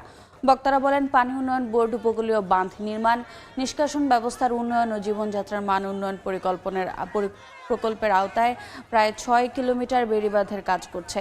ওই বাঁধ নির্মাণ করতে গিয়ে ৫০০ ঘরবাড়ি উচ্ছেদ করতে হবে বলে অভিযোগ করা হয়। এর আগে বাসিন্দাদের পুনর্বাসন ছাড়া নির্মাণাধীন বাঁধের কাজ বন্ধ করে দেন তারা। টুম্বুর কক্সবাজার সাগর তীর, লাবণী, সুগন্ধা ও কলাতলি পয়েন্টের বালুচর যেন মানুষের কানায় কানায় পূর্ণ। সাপ্তাহিক ছুটির দিনে নোনাজল আর বালুচরে মেতেছেন আনন্দ ও হৈ হুল্লোড়ে। পর্যটকের ভিড়ে জমে উঠেছে পর্যটন কেন্দ্রিক ব্যবসাও। পর্যটন স্পটগুলোতে নিরাপত্তা জোরদারের দাবি সংশ্লিষ্টদের। মোহাম্মদ ফরাজের ক্যামেরায় বিস্তারিত জানাচ্ছেন সুজাউদ্দিন রুবেল। নোনাজল আর বালুচর যেন তিল ধারণের ঠাঁই নেই। কক্সবাজার সমুদ্র সৈকতে প্রায় ৩ কিলোমিটার জুড়ে শুধু মানুষ আর মানুষ। সাগরের নোনাজলে আনন্দ আর হৈহুল্লোড়, পর্যটকদের উচ্ছ্বাস আর প্রকৃতির অপরূপ মেলবন্ধনের এক অনন্য প্রতিচ্ছবি। সমুদ্রের ঢেউয়ের সঙ্গে খুনসুটি, বালুচরে ঘুরে বেড়ানো, সব মিলিয়ে যেন এক স্বস্তির ছোঁয়া। একদিকে বাড়ছে আনন্দ, অন্যদিকে কর্মব্যস্ত জীবনের ক্লান্তি ঝেড়ে মন হয়ে উঠছে সতেজ। সাপ্তাহিক ছুটির দিন এলে এমন ভিড় চোখে পড়ে কক্সবাজারে। পরিবার পরিজন কিংবা বন্ধুদের নিয়ে মানুষ ছুটে আসে প্রকৃতির সান্নিধ্যে। ক্রাউডের মধ্যে উপভোগ করাটাই আমার কাছে একটা ইউনিকিটি। আমি লাইফে ফার্স্ট টাইমে আসলাম কক্সবাজারে। এখানে যখনই আসি ভালো লাগে, যখনই মন খারাপ হয় চলে আসি। সবাই মিলে খুব আনন্দ উপভোগ করছি। পর্যটকদের এমন ভিড়ে দারুণ খুশি সৈকত পাড়ে ব্যবসায়ীরা। আমার পর্যটক বেশি, চেলো বেশি হচ্ছে। আমাদের যেটা এই বিগত দিনে ক্ষতি হয়েছে এটা আমরা ক্ষতিটা পূরণ করে নিতে পারবো। তবে পর্যটকের চাপ বাড়ার সঙ্গে সঙ্গে সমুদ্র সৈকত সহ পর্যটন স্পটগুলোতে নিরাপত্তা জোরদারের দাবি জানিয়েছেন পর্যটন সংশ্লিষ্টরা। এই জোনটাকে সম্পূর্ণ এই পরিস্থিতি থেকে একটু আলাদাভাবে রাখা, জানি টুরিস্টরা এটার থেকে কোনো অনিরাপত্তা মনে করতে না পারে আর কি। পর্যটকের আগমনে প্রাণ ফিরে পেলেও নিরাপত্তা নিশ্চিত করাই এখন বড় চ্যালেঞ্জ। সেটি নিশ্চিত করা গেলে কক্সবাজার আবারও আকর্ষণীয় হয়ে উঠবে পর্যটকদের কাছে। সুজাউদ্দিন রুবেল, সময় সংবাদ, কক্সবাজার। সময়। স্টিল টেক মানে গুণগত মানের নিশ্চয়তা। It's all about stainless style. দেশের বাইরের খবর, যুদ্ধবিরতির মধ্যে গাজা সিটিতে ইসরায়েলি হামলা অন্তত 6 ফিলিস্তিনি নিহত হয়েছেন। শিশুসহ আহত হয়েছেন অন্তত 4 জন। যদিও যুদ্ধবিরতির পরবর্তী ধাপ নিয়ে কাতার, মিশর ও তুরস্কের শীর্ষ কর্মকর্তাদের সঙ্গে বৈঠক করেছেন মার্কিন বিশেষ দূত স্টিভ উইটকফ। এছাড়া কায়রোতে বৈঠক করেন মিশর ও রাশিয়ার পররাষ্ট্রমন্ত্রী। এদিকে পূর্ব জেরুজালেমে হাজার হাজার নতুন ইহুদি বসতি অনুমোদনের তীব্র নিন্দা জানিয়েছে হামাস। যুদ্ধবিরতি চুক্তি লঙ্ঘন করে গাজা সিটির পূর্বাঞ্চলে আশ্রয় কেন্দ্রে রূপান্তরিত একটি স্কুলে ইসরায়েলি হামলায় প্রাণ গেছে কয়েকজন ফিলিস্তিনির, শিশুসহ বেশ কয়েকজন আহত। বিয়ের অনুষ্ঠানে জড়ো হওয়া বাস্তুচ্যুত পরিবারগুলোর উপরে ইসরায়েলি ট্যাঙ্কের গোলা আঘাত হানলে এ হতাহতের ঘটনা ঘটে। পূর্ব জেরুজালেমে হাজার হাজার নতুন ইহুদি বসতি অনুমোদনের নিন্দা জানিয়েছে হামাস। সংগঠনটি বলেছে এটি অবৈধ দখলদারত্ব জোরদারের পাশাপাশি জেরুজালেমের রূপ পরিবর্তনের পরিকল্পনার অংশ। বসতি স্থাপনের অনুমোদনকে আন্তর্জাতিক আইনের সুস্পষ্ট লঙ্ঘন ও গুরুতর উস্কানি হিসাবে অভিহিত করেছে হামাস। মার্কিন পররাষ্ট্রমন্ত্রী মার্কো রুবিও বলেন, হামাস যেন আর কখনোই ইসরায়েলের জন্য হুমকি হয়ে না থাকে সেটি নিশ্চিত করাই যুক্তরাষ্ট্রের লক্ষ্য। এর মধ্যেই গাজা যুদ্ধবিরতির পরবর্তী ধাপ নিয়ে আলোচনার জন্য কাতার, মিশর ও তুরস্কের শীর্ষ কর্মকর্তাদের সঙ্গে মায়ামিতে বৈঠক করেন মার্কিন বিশেষ দূত স্টিভ উইটকফ। এছাড়া শান্তি প্রতিষ্ঠা নিয়ে কায়রোতে বৈঠক করেন মিশর ও রাশিয়ার পররাষ্ট্রমন্ত্রী। জাতিসংঘ সমর্থিত বৈশ্বিক ক্ষুধা পর্যবেক্ষক সংস্থা জানিয়েছে, গাজায় এখন আর আনুষ্ঠানিকভাবে দুর্ভিক্ষ নেই। যুদ্ধবিরতির পর খাদ্য ও ত্রাণ প্রবেশ কিছুটা বাড়ায় পরিস্থিতির উন্নতি হয়েছে। তবে সংস্থাটি সতর্ক করে বলেছে, সংকট এখনো গুরুতর। নতুন করে যুদ্ধ শুরু হলে বা ত্রাণ বন্ধ হলে 2026 সালের মাঝামাঝি পর্যন্ত পুরো গাজা আবারও দুর্ভিক্ষের ঝুঁকিতে পড়তে পারে। ইয়াসিন মোহাম্মদ জিসান, সময় সংবাদ। গোপনে ইসরায়েলের সঙ্গে ইতিহাসের অন্যতম বড় অস্ত্র চুক্তি করেছে সংযুক্ত আরব আমিরাত। $230 কোটি এই চুক্তি হয়েছে ইসরায়েলের অস্ত্র নির্মাতা প্রতিষ্ঠান এলবিট স্টিমাসের সঙ্গে। এক প্রতিবেদনে এই দাবি করেছে ফরাসি অনুসন্ধানী মাধ্যম ইন্টেলিজেন্স অনলাইন। চুক্তিটি নিয়ে উদ্বেগ প্রকাশ করেছে অ্যামনেস্টি ইন্টারন্যাশনাল, অক্সফাম। গাজা ইস্যুতে ইসরায়েল যখন কূটনৈতিকভাবে একঘরে, ঠিক তখনই রেকর্ড পরিমাণ অস্ত্র রপ্তানি করে প্রভাব বাড়াচ্ছে তেল আবিব। আর সেই তালিকায় এবার সামনে এলো সংযুক্ত আরব আমিরাতের সঙ্গে গোপনে মেগা অস্ত্র চুক্তির বিষয়। ফরাসি অনুসন্ধানী মাধ্যম ইন্টেলিজেন্স অনলাইন জানিয়েছে, সংযুক্ত আরব আমিরাত গোপনে ইসরায়েলি অস্ত্র নির্মাতা এলবিট সিস্টেমসের সঙ্গে $230 কোটি চুক্তি করেছে। গত মাসে এলবিট এই চুক্তির ঘোষণা দিলেও তখন ক্রেতার পরিচয় গোপন রাখা হয়। তারা জানায়, এখন নিশ্চিত হওয়া গেছে সেই ক্রেতা সংযুক্ত আরব আমিরাত। চুক্তির আওতায় আমিরাত কিনেছে এলবিটের উন্নত জে মিউজিক বিমান প্রতিরক্ষা ব্যবস্থা। লেজার প্রযুক্তি ব্যবহার করে এই সিস্টেম আকাশে থাকা বিমানের দিকে ছোড়া ক্ষেপণাস্ত্রের সেন্সর অকার্যকর করতে সক্ষম। যৌথ প্রকল্প হিসেবে এই প্রযুক্তি আমিরাতেই তৈরি হবে। এরই মধ্যে ইসরায়েল সরকার সেই অনুমোদন দিয়েছে। ইসরায়েলের ইতিহাসে দ্বিতীয় বৃহত্তম অস্ত্র চুক্তি হিসেবে বিবেচিত এই চুক্তি বাস্তবায়ন হতে 8 বছর লাগবে বলে জানা গেছে। তবে অত্যন্ত সংবেদনশীল সামরিক প্রযুক্তির সঙ্গে জড়িত থাকায় চুক্তিটির বহু তথ্য এখনও গোপন রাখা হয়েছে। এটি নিয়ে উদ্বেগ প্রকাশ করেছে অ্যামনেস্টি ইন্টারন্যাশনাল ও অক্সফ্যাম। মানবাধিকার সংস্থাগুলোর অভিযোগ, এই অস্ত্র বেসামরিক মানুষের ক্ষতি বা আন্তর্জাতিক আইন লঙ্ঘনে ব্যবহার করা হতে পারে। এদিকে আমিরাতের বিরুদ্ধে সুদান সহ বিভিন্ন দেশে মানবাধিকার লঙ্ঘনে অভিযুক্ত মিলিশিয়াদের সহায়তার অভিযোগ রয়েছে। চুক্তি নিয়ে আমিরাত এখনো কোনো মন্তব্য করেনি। 2020 সালে আব্রাহাম চুক্তির মাধ্যমে সম্পর্ক স্বাভাবিক করার পর থেকেই আমিরাতে সক্রিয় ইসরায়েলি প্রতিরক্ষা কোম্পানিগুলো। আবুধাবিতে প্রতিনিধি কার্যালয় খুলেছে এলবিট সিস্টেমস ও ইসরায়েল অ্যারোস্পেস ইন্ডাস্ট্রিজ। এমনকি ইসরায়েলি অ্যান্টি ড্রোন প্রযুক্তি কোম্পানিতেও বিনিয়োগ করেছে আমিরাত। যুক্তরাষ্ট্র যেখানে প্রযুক্তি নিরাপত্তার কারণে আমিরাতকে F-35 যুদ্ধবিমান দিতে দেরি করছে, সেখানে ইসরায়েল তুলনামূলকভাবে অনেক বেশি আগ্রহী সামরিক প্রযুক্তি বিক্রিতে। আঞ্চলিক জোট গড়তেই তেল আবিব এই কৌশলী পদক্ষেপ নিয়েছে বলে মনে করছেন বিশ্লেষকরা।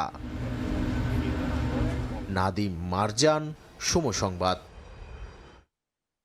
পশ্চিমারা রাশিয়ার স্বার্থকে সম্মান করলেই কেবল ইউক্রেন যুদ্ধ বন্ধ হবে বলে জানিয়েছেন প্রেসিডেন্ট ভ্লাদিমির পুতিন। তবে কিয়েভের পশ্চিমা মিত্ররা শান্তি প্রক্রিয়ায় বাধা দিচ্ছে বলে অভিযোগ করেন তিনি। ইউরোপীয় ইউনিয়নকে সতর্ক করে রুশ প্রেসিডেন্ট বলেন, জব্দ করা সম্পদ ফেরত দিতেই হবে। এদিকে মার্কিন প্রেসিডেন্ট ডোনাল্ড ট্রাম্প জানান, যুদ্ধ শেষের আলোচনা সমাধানের খুব কাছাকাছি পৌঁছেছে। শুক্রবার টিভি প্রোগ্রামে হাজির হন রাশিয়ার প্রেসিডেন্ট ভ্লাদিমির পুতিন। এতে উঠে আসে ইউক্রেন যুদ্ধ পশ্চিমা নিষেধাজ্ঞায় ইউরোপীয় ইউনিয়নের ভূমিকা। পুতিন বলেন, পশ্চিমারা যদি রাশিয়ার স্বার্থকে সম্মান করে তবেই বন্ধ হবে ইউক্রেনের যুদ্ধ। তবে কিয়েভের পশ্চিমা মিত্ররা শান্তি প্রক্রিয়ায় বাধা দিচ্ছে বলে অভিযোগ করেন তিনি। যদিও মার্কিন প্রেসিডেন্ট ডোনাল্ড ট্রাম্পের প্রস্তাবকে গুরুত্বপূর্ণ চেষ্টা হিসেবে আখ্যা দেন পুতিন। পুতিন আরও জানান, ইউক্রেনের নির্বাচন হলে সেদিন শর্ত সাপেক্ষে হামলা বন্ধ থাকবে। শর্ত হিসেবে রাশিয়ায় বসবাসরত ইউক্রেনীয়দের ভোটাধিকার নিশ্চিত করার দাবি তোলেন তিনি। আরও বলেন, নির্বাচন ছাড়া ইউক্রেন সরকারকে বৈধতা দেওয়া সম্ভব নয়। এ সময় নির্বাচনকে সময় ক্ষেপণের কৌশল হিসেবে ব্যবহার না করার হুঁশিয়ারিও দেন পুতিন। ইউরোপীয় ইউনিয়নকে সতর্ক করে 15 দিন পর যুক্তরাজ্যে ফিরে যাচ্ছেন বিএনপির ভারপ্রাপ্ত চেয়ারম্যান তারেক রহমানের সহধর্মিণী ডাক্তার জুবাইদা রহমান। শাহজালাল বিমানবন্দরের উদ্দেশ্যে ধানমন্ডিতে বাবার বাসা থেকে রওনা দিয়েছেন তিনি। এই মুহূর্তে সেখানে আছেন সহকর্মী আহমেদ সালেহিন। সরাসরি যাচ্ছে সেখানে। বিএনপির ভারপ্রাপ্ত চেয়ারম্যান তারেক রহমানের স্ত্রী ডাক্তার জুবাইদা রহমান এইমাত্র তিনি ধানমন্ডি বাসা থেকে বের হলেন, যিনি এই মুহূর্তে তিনি যুক্তরাজ্যের উদ্দেশ্যে রওনা দিয়েছেন। তিনি কিছুক্ষণের মধ্যে এয়ারপোর্টে পৌঁছাবেন হযরত শাহজালাল আন্তর্জাতিক বিমানবন্দরে। সেখান থেকে তিনি যুক্তরাজ্যের উদ্দেশ্যে রওনা দিবেন, লন্ডনে যাবেন যেখানে তার পরিবার রয়েছে, অর্থাৎ তার স্বামী ডাক্তার জুবাইদা রহমান, তার স্বামী জনাব তারেক রহমান রয়েছেন যুক্তরাজ্যে এবং তিনি এখন সেখানে যাবেন। আপনারা জানেন যে গত 5 তারিখে, এই চলতি মাসের 5 তারিখে তিনি এসেছিলেন ঢাকায় এবং বিএনপি চেয়ারপারসন বেগম খালেদা জিয়া, তার শাশুড়ি অর্থাৎ জুবাইদা রহমানের শাশুড়ি, তিনি হিভারকেয়ার হাসপাতালে ভর্তি রয়েছেন। সেখানে তাকে দেখার জন্য তিনি এসেছিলেন। এখন এই মুহূর্তে তিনি 15 দিন ঢাকায় অবস্থান করেছেন। তার শাশুড়ির সঙ্গে তিনি ছিলেন, তাকে দেখভাল করেছেন। এখন এই মুহূর্তে তিনি 15 দিন ঢাকা অবস্থান শেষে তিনি এখন লন্ডনের উদ্দেশ্যে রওনা করলেন মাত্র বাসা থেকে ধানমন্ডিতে তার যে বাবার বাসা রয়েছে সেখান থেকে তিনি বের হয়ে তার গাড়িবহরটি সামনে এগোচ্ছে। ধানমন্ডি হয়ে তিনি এখন যাবেন মূলত হযরত শাহজালাল আন্তর্জাতিক বিমানবন্দরে। সেখানে বাংলাদেশ বিমানের একটি ফ্লাইটে তিনি লন্ডনের উদ্দেশ্যে রওনা করবেন। এটা আমরা দেখতে পাচ্ছি যে তার গাড়িবহরটি এই মুহূর্তে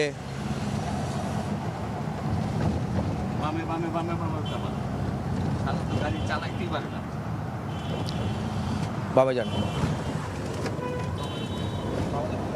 এই মুহূর্তে গাড়িবহরটি ধানমন্ডির রাস্তা রয়েছে মিরপুর রোডে। তার গাড়িবহরটি ধরে এগিয়ে যাচ্ছে।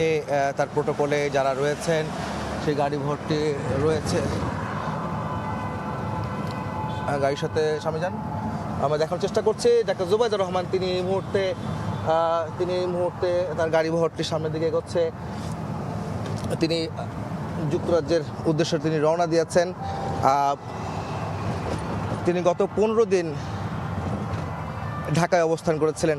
আপনারা জানেন যে উনি যাওয়ার পরে মূলত 25 তারিখে তিনি আবারও 25 তারিখে তারেক রহমানের সঙ্গে ঢাকায় আবার ফিরে আসবেন, সেটা কিন্তু আমরা নিশ্চিত হয়েছে, তারা আমরা জানতে পেরেছি। কারণ তারেক রহমান 25 তারিখে আসার কথা রয়েছে ঢাকায়, এবং সেই সময়টি তার টিকিট কাটা কিন্তু রয়েছে। তার টিকিট কাটা রয়েছে সেই বিমান বাংলাদেশ এয়ারলাইন্সের BG202 যে ফ্লাইটটি রয়েছে, সেই ফ্লাইটটি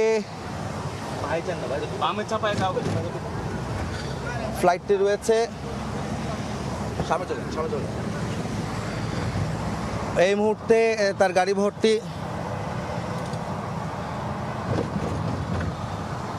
মিরপুর রোডে অবস্থান করছে। আপনারা দেখতে পাচ্ছেন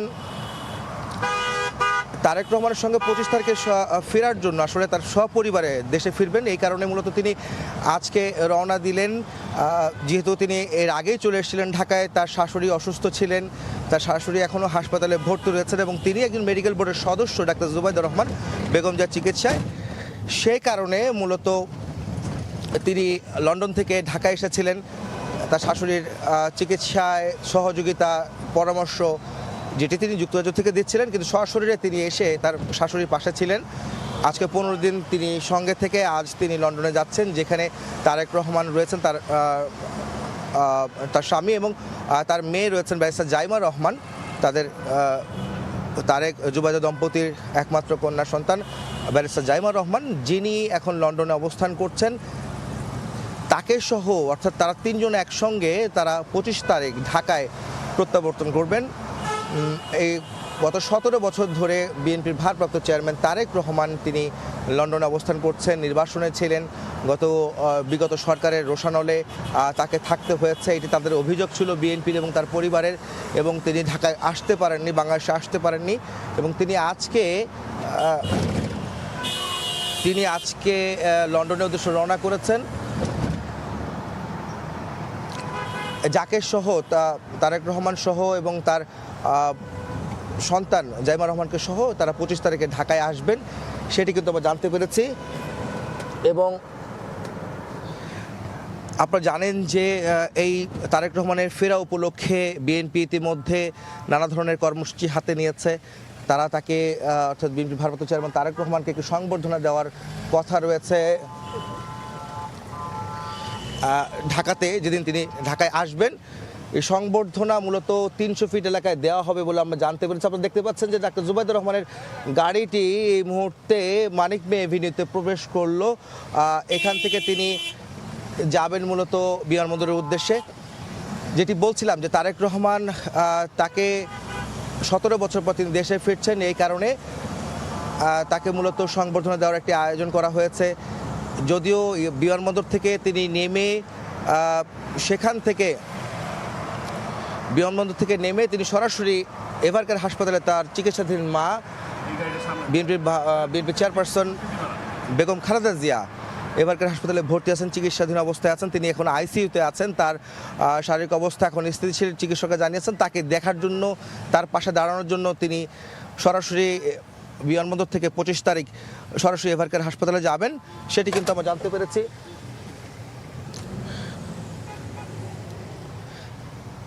যে কারণে মূলত এবারকার হাসপাতাল থেকে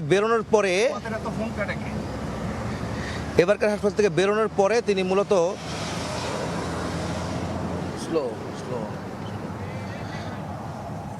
এবারকার হাসপাতালে বেগম জিয়াকে দেখার পরে, অর্থাৎ মা বেগম জিয়াকে দেখে বের হওয়ার পরে তিনি তাকে 300 ফিট এলাকায় তাকে সংবর্ধনা দেওয়ার কথা রয়েছে, সেটি কিন্তু আমরা জানতে পেরেছি। বিএনপি কিন্তু ইতিমধ্যে সে ধরনের আয়োজন তারা করেছেন। আপনারা দেখতে পাচ্ছেন গাড়ি বহরটি এই মুহূর্তে মানিক পি এভিনিউ সংসদ ভবন এলাকায় রয়েছে। এটি এখন যাচ্ছে, সম্ভবত সোজা যেতে পারে, বা দেখি গাড়িটা দেখো গাড়িটা কোন দিকে যায় দেখো। আমরা দেখতে পাচ্ছি গাড়ি বহরটি সম্ভবত এক্সপ্রেসওয়েতে যাওয়ার চেষ্টা করছে, সেটি আমরা দেখতে পাচ্ছি। যদি এক্সপ্রেসওয়েতে যায় তাহলে রাস্তা একটি রয়েছে। গাড়ি বহরটি এই মুহূর্তে এই মুহূর্তে আমরা দেখতে পাচ্ছি বিজয় সরণির দিকে যাওয়ার চেষ্টা করছে, খামারবাড়ি এলাকা পার হচ্ছে, অর্থাৎ তার গাড়ি বহরটি। আপনারা জানেন যে এর আগে বিএনপি চেয়ারপারসন বেগম খালেদা জিয়া যখন উন্নত চিকিৎসার জন্য লন্ডনে গিয়েছিলেন, এই চলতি বছরের জানুয়ারি মাসের 8 তারিখে লন্ডনে পৌঁছেছিলেন, তখন কিন্তু তার পরিবার তাকে, অর্থাৎ তারেক রহমানের পরিবার তাকে কিন্তু স্বাগত জানিয়েছিলেন এবং তাকে রিসিভ করে সরাসরি হাসপাতালে নিয়েছিলেন, দ্য লন্ডন ক্লিনিকে। সেখানে তার চিকিৎসা নিয়েছেন, সেটি কিন্তু আমরা দেখেছিলাম। এবং 4 মাস চিকিৎসা নিয়ে তা বিএনপি চেয়ারপারসন বেগম খালেদা জিয়া ঢাকায় এসেছিলেন। তখন কিন্তু তারেক রহমানের স্ত্রী সহধর্মিণী ডাক্তার জুবাইদা রহমান, তিনি বেগম জিয়ার সঙ্গে ঢাকায় এসেছিলেন। 17 বছর পরে তিনি কিন্তু ঢাকায় এসেছিলেন। সেই যে 2008 সালের 11 সেপ্টেম্বর স্বামী তারেক রহমানের সঙ্গে তিনি দেশ ছেড়েছিলেন ডাক্তার জুবাইদা রহমান, তারপরে তিনি কিন্তু গত 6 মে ঢাকায় এসেছিলেন বিএনপি চেয়ারপারসন বেগম খালেদা জিয়ার সঙ্গে। উন্নত চিকিৎসা শেষে বেগম জিয়া যখন ঢাকায় ফেরেন, তখন কিন্তু ডাক্তার জুবাইদা রহমান তিনিও ঢাকায় এসেছিলেন। তারপর তিনি কিন্তু প্রায় 1 মাস এই ঢাকায় অবস্থান শেষে তিনি আবারও লন্ডন চলে গিয়েছিলেন। সেখানে কয়েক মাস থাকার পরে বেগম জিয়া আবারও অসুস্থ হয়ে পড়লে গত 27 নভেম্বর যখন বেগম জিয়া অসুস্থ হয়ে পড়ে, অর্থাৎ 23 নভেম্বর এবং 27 নভেম্বর তাকে সংকটাপন্ন অবস্থায় সিসিইউতে ভর্তি করা হয়েছিল এবং তার নানা রকমের জটিলতা আক্রান্ত হয়ে তিনি যখন সংকটাপন্ন অবস্থায় ছিলেন, তখন কিন্তু একটা গুঞ্জন শোনা যাচ্ছিল তারেক রহমান দেশে ফিরবেন, কিন্তু তারেক রহমান দেশে ফিরতে পারেনি। নানা কারণে সেই বিষয়গুলি বলা হয়েছিল, তারেক রহমানের পক্ষ থেকে জানানো হচ্ছিল, বিএনপির পক্ষ থেকে জানানো হচ্ছিল, কিন্তু অবশেষে সবশেষ আসলে তারেক রহমানের পত্নী সহধর্মিণী ডাক্তার জুবাইদা রহমান, তিনি ঢাকায় এসেছিলেন গত 5 ডিসেম্বর এবং 5 ডিসেম্বর আসার পর আজকে গত 15 দিন ঢাকায় অবস্থান করে আজ তিনি লন্ডনের উদ্দেশ্যে রওনা করছেন। লন্ডনে তিনি চলে যাচ্ছেন এবং এই লন্ডনে যে তিনি আজকে 20 তারিখ যদি হয়, তিনি লন্ডনে যাওয়ার পরে 24 তারিখ সন্ধ্যা 6টা 15 যে ফ্লাইটটি রয়েছে বাংলাদেশ বিমানের BG202 যে ফ্লাইটটি, সেই ফ্লাইটে করে তারেক রহমানের সঙ্গে অর্থাৎ সপরিবারে তিনি দেশে ফিরবেন, সেটি কিন্তু আমরা নিশ্চিত হয়েছি। সেখানে কিন্তু তার নামও রয়েছে, সেই টিকিট কিন্তু তার নামে কাটা রয়েছে ডাক্তার জুবাইদা রহমানের নামে, অর্থাৎ তারেক রহমান, ডাক্তার জুবাইদা রহমান, তাদের মেয়ে ব্যারিস্টার জাইমা রহমান, তারা কিন্তু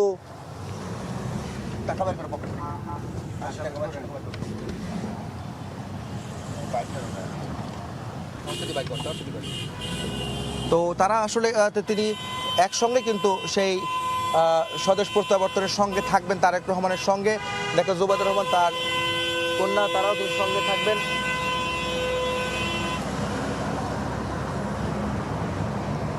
আপনারা দেখছেন তার গাড়ি বহরটি, তাকে নিরাপত্তার চাদরে আসলে তার গাড়ি বহরটি ঢেকে রাখা হচ্ছে। তার নিরাপত্তা নিয়ে মূলত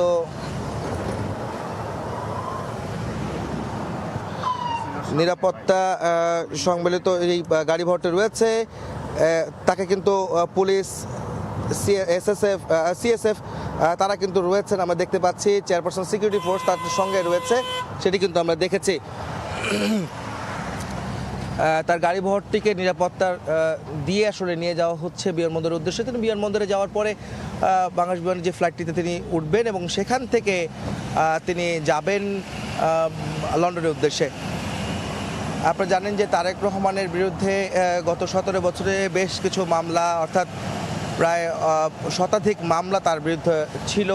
বিভিন্ন ধরনের মামলা তাকে আসলে দেওয়া হয় এবং যে কারণে তিনি মামলা থেকে পরিত্রাণ না পেয়ে ঢাকায় ফিরতে পারেননি এবং নানা কারণে তাকে, তার পরিবারকে, জিয়া পরিবারকে বিভিন্ন রকমভাবে নির্যাতন নিপীড়নের অভিযোগ আসলে বিএনপি এবং তার পরিবারের পক্ষ থেকে বলা হয়েছিল এবং সেই কারণে কিন্তু 17 বছর তিনি দেশের বাইরে অবস্থান করেছেন। এখন তিনি মূলত 17 বছর পর যখন দেশে ফিরছেন তখন বিএনপি এবং তাদের সমর্থক সাধারণ মানুষের মধ্যে একটি আকাঙ্ক্ষা তৈরি হয়েছে তিনি কবে নাগাদ আসবেন এবং সেই দিনটির জন্য সবাই অপেক্ষায় রয়েছে। তাদের সমর্থকরা, তাদের দলের কর্মী, তাদের পরিবার সবাই কিন্তু অপেক্ষায় রয়েছেন তারেক রহমান সপরিবারে দেশে ফিরবেন, প্রত্যাবর্তন করবেন দেশে এবং সেটার অপেক্ষায় কিন্তু তারা রয়েছেন।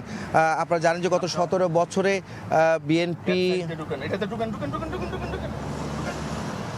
বিএনপি এখন এক্সপ্রেসওয়েতে আছে। জুবাইদুর রহমানের গাড়ি বহরটি যেটি আপনারা দেখতে পাচ্ছেন টোল প্লাজায় আছে, যেখানে টোল পরিশোধ করে তিনি মূলত সামনের দিকে এগোচ্ছেন। তার গাড়ি বহরটি নামলো কেন সে গাড়ি বহরটি দেখতে পাচ্ছেন, গাড়ি ভর্তি এই মুহূর্তে টোল দিচ্ছে। আপনারা দেখতে পাচ্ছেন যে গাড়ির সামনে রয়েছেন বিএনপি মিডিয়া সেলের আহ্বায়ক আতিকুর রহমান রোমন, তিনি সঙ্গে রয়েছেন, তার সামনে রয়েছেন এবং একই সঙ্গে আপনারা দেখতে পাচ্ছেন সিএসএফ সদস্য তার গাড়ি বহরটি ঘিরে রেখেছেন নিরাপত্তার জন্য এবং টোল দেওয়া শেষ হলে তিনি আবারও বিমানবন্দর উদ্দেশ্যে রওনা দিবেন। এক্সপ্রেসওয়েতে ইতিমধ্যে গাড়িটি কিন্তু রয়েছে।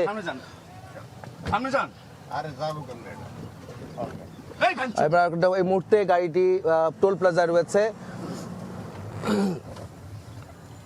আপনারা দেখতে পাচ্ছেন যে বিমানবন্দরের উদ্দেশ্যে ডাক্তার জুবাইদুর রহমান তারেক পত্নী তিনি কিন্তু এখন এক্সপ্রেসওয়েতে রয়েছেন, তিনি রওনা দিয়েছেন যুক্তরাজ্যের উদ্দেশ্যে।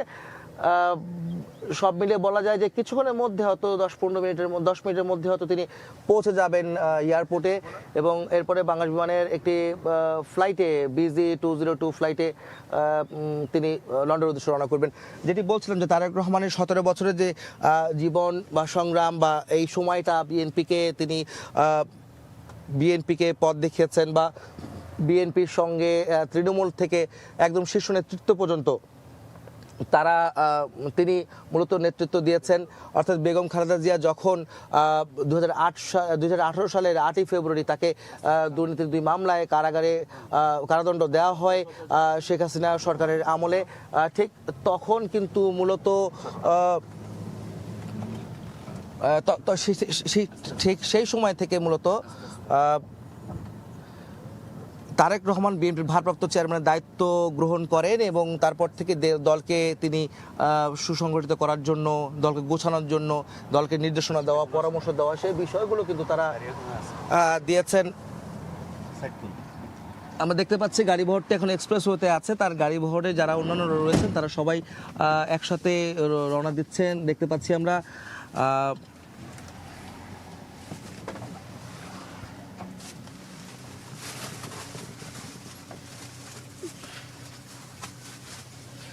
তারেক রহমানের স্ত্রী ডাক্তার জুবাইদুর রহমান এই মুহূর্তে এক্সপ্রেসওয়েতে আছেন, দেখতে পাচ্ছেন তার গাড়ি বহরটি ঘিরে নিরাপত্তা বেষ্টনী তৈরি করা হয়েছে, নিরাপত্তা চাদরে ঢেকে দেওয়া হয়েছে তার গাড়ি বহরটি। তাকে সর্বোচ্চ নিরাপত্তা দিয়ে তাকে নিয়ে যাওয়া হচ্ছে বিমানবন্দরে, যেখান থেকে তিনি লন্ডন উদ্দেশ্যে রওনা দিবেন। যেটি বলছিলাম যে গত 17 বছরে তারেক রহমান বিএনপিকে নেতৃত্ব দেওয়া এবং বিএনপিকে পরামর্শ, বিএনপিকে নির্দেশ দেওয়া বা নেতৃত্ব দেওয়ার কাজটি কিন্তু তিনি করে গিয়েছেন। আপনারা জানেন যে 2008 সালের 11 সেপ্টেম্বর তিনি যখন ঢাকা ত্যাগ করেন তার আগের প্রেক্ষাপট কিন্তু সম্পূর্ণ ভিন্ন ছিল। অর্থাৎ তাকে আপনারা দেখেছেন যে ওয়ার 11 সরকারের সময় বিএনপির 4 দলীয় জোটের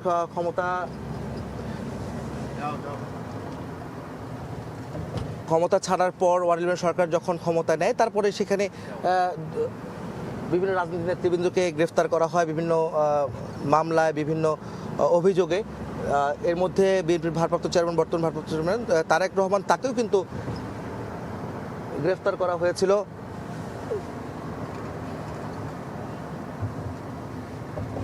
তাকে গ্রেফতার করা হয়েছিল এবং বিএনপির তরফ থেকে অভিযোগ করা হয়েছিল তাকে বিভিন্ন রকমভাবে নির্যাতন করে তাকে অসুস্থ করে তোলা হয় এবং যে কারণে মূলত তিনি যথেষ্ট অসুস্থ হয়ে পড়েন এবং বেগম জিয়ার অনুরোধে বিএনপি চেয়ারপারসন বেগম খালেদা জিয়ার অনুরোধে তাকে বিদেশে উন্নত চিকিৎসার জন্য দেশের বাইরে পাঠানোর একটি উদ্যোগ নেওয়া হয়, যেখানে তিনি যুক্তরাজ্যের লন্ডনে তাকে নিয়ে যাওয়া হয়েছিল 2008 সালের 11 সেপ্টেম্বর এবং তখন থেকে কিন্তু সেখানে এখনো পর্যন্ত অবস্থান করছেন তারেক রহমান এবং তার পরিবার।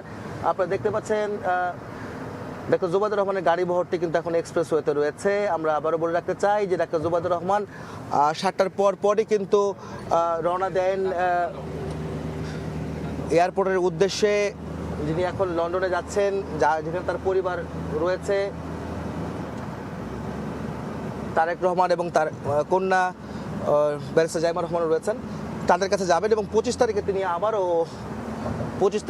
আবারও তারেক রহমানের সঙ্গে তার পরিবারের সঙ্গে তিনি ঢাকায় আসবেন, সেটি কিন্তু আমরা নিশ্চিত হয়েছে। আপনারা জানেন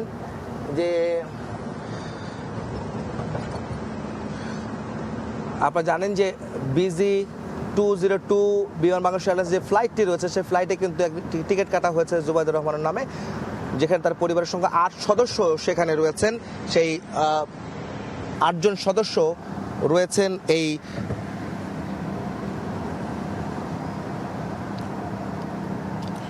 এই ফ্লাইটটিতে, যে ফ্লাইটে তারেক রহমান সহ তারা আসবেন সেটি কিন্তু আমরা নিশ্চিত হতে পেরেছি। আমরা চেষ্টা করব সেই নামগুলি বলার জন্য যে কারা আসলে আছেন। হ্যাঁ, আমরা একটু বলতে চাই যে বিএনপির ভারপ্রাপ্ত চেয়ারম্যান তারেক রহমান এবং তার সহধর্মিণী ডাক্তার জুবাইদুর রহমান এবং তাদের কন্যা ব্যারিস্টার জাইমা রহমান এই পরিবারের সদস্য তারা রয়েছেন, সেই ফ্লাইটটিতে থাকবেন। 25 তারিখে যেদিন আসবেন তিনি এখানে তাবাসসুম ফারহানা নামে একজন রয়েছেন, তার সঙ্গে রয়েছেন আব্দুর রহমান সানি, সালেহ শিবলি এবং সৈয়দ মহিনুদ্দিন আহমদ এবং কামাল উদ্দিন। মোট 8 জন এর টিকিট আমরা কনফার্ম করতে পেরেছি, যে টিকিট আমরা দেখেছি বা জানতে পেরেছি তারা 8 জন একই ফ্লাইটে থাকবেন এবং এছাড়াও অন্য কেউ থাকবে কিনা সেটা এখনও নিশ্চিত হতে পারেনি দলের অন্যান্য কর্মীরা। মূলত তিনি সেদিন হিথ্রো বিমানবন্দর থেকে বিমান বাংলাদেশ এয়ারলাইন্সের BG202 ফ্লাইটটি যে ফ্লাইটটি রয়েছে সেই ফ্লাইটটি 6টা 15-তে লন্ডনের সময় সন্ধ্যা 6টা 15-তে বিমানটি বাংলাদেশ উদ্দেশ্যে রওনা করবে এবং আপনারা জানেন যে এই ফ্লাইটটি মূলত ঢাকায় এসে পৌঁছানোর আগে আমরা যত জানতে পেরেছি সিলেট হয়ে ঢাকায় আসবে, সিলেটে অবতরণ করবে আগে, সেখান থেকে আবার ঢাকায় পৌঁছবে দুপুর 12টা নাগাদ, 12টার পরপর ঢাকায় এসে পৌঁছানোর কথা রয়েছে বলে আমরা জানতে পেরেছি। এবং তারপরে বিমানবন্দর থেকে সরাসরি তিনি এভারকেয়ার হাসপাতালে তিনি যাবেন, যেখানে তার মা বিএনপি চেয়ারপারসন বেগম খালেদা জিয়া চিকিৎসাধীন অবস্থানে আছেন এবং বেশ কিছুদিন যাবৎ তিনি প্রায় 1 মাস তিনি সেখানে চিকিৎসাধীন আছেন বিএনপি চেয়ারপারসন বেগম খালেদা জিয়া এবং তিনি এই মুহূর্তে আইসিইউতে আছেন। তার অবস্থা কিছুটা অবনতি হলে তাকে প্রথমে সিসিইউতে অর্থাৎ 27 নভেম্বর তাকে সিসিইউতে নেওয়া হয় এবং পরবর্তীতে তাকে বেশ কিছুদিন পর আবার আইসিইউতে তাকে নেওয়া হয় এবং তিনি কিন্তু আইসিইউতে আছেন। চিকিৎসকদের মেডিকেল বোর্ডের নিবিড় পর্যবেক্ষণে তিনি আছেন এবং গতকাল সবশেষ সংবাদ সম্মেলনে ডাক্তার জাহিদ, যিনি বিএনপি চেয়ারপারসন বেগম খালেদা জিয়ার ব্যক্তিগত চিকিৎসক এবং স্থায়ী কমিটির সদস্য বিএনপির, তিনি জানিয়েছিলেন বেগম জিয়ার শারীরিক অবস্থা স্থিতিশীল রয়েছে এবং তিনি চিকিৎসা গ্রহণ করতে পারছেন এবং সবার কাছে দোয়া চেয়েছেন বেগম জিয়া। সেটি কিন্তু বেগম জিয়ার জন্য, বেগম জিয়ার রোগ মুক্তি কামনায় দেশবাসীর কাছে দোয়া চেয়েছেন ডাক্তার জাহিদ, সেটাও কিন্তু আমাদেরকে জানিয়েছিলেন গতকাল সংবাদ সম্মেলনে। সেটি কিন্তু আমরা কালকে আমাদের দর্শকদের জানিয়েছিলাম আমাদের সংবাদ মাধ্যমের মাধ্যমে, গণমাধ্যমের মাধ্যমে। সেই বিষয়টি যেমনটি ছিল ঠিক তারেক রহমান আসলে তার অসুস্থ মাকে দেখতে ঢাকায় যেমন আসছেন, তেমনি সামনে নির্বাচনে তিনি অংশগ্রহণ করবেন। ফেব্রুয়ারির প্রথমার্ধে যে নির্বাচন হবে সেই নির্বাচনে তিনি আসবেন।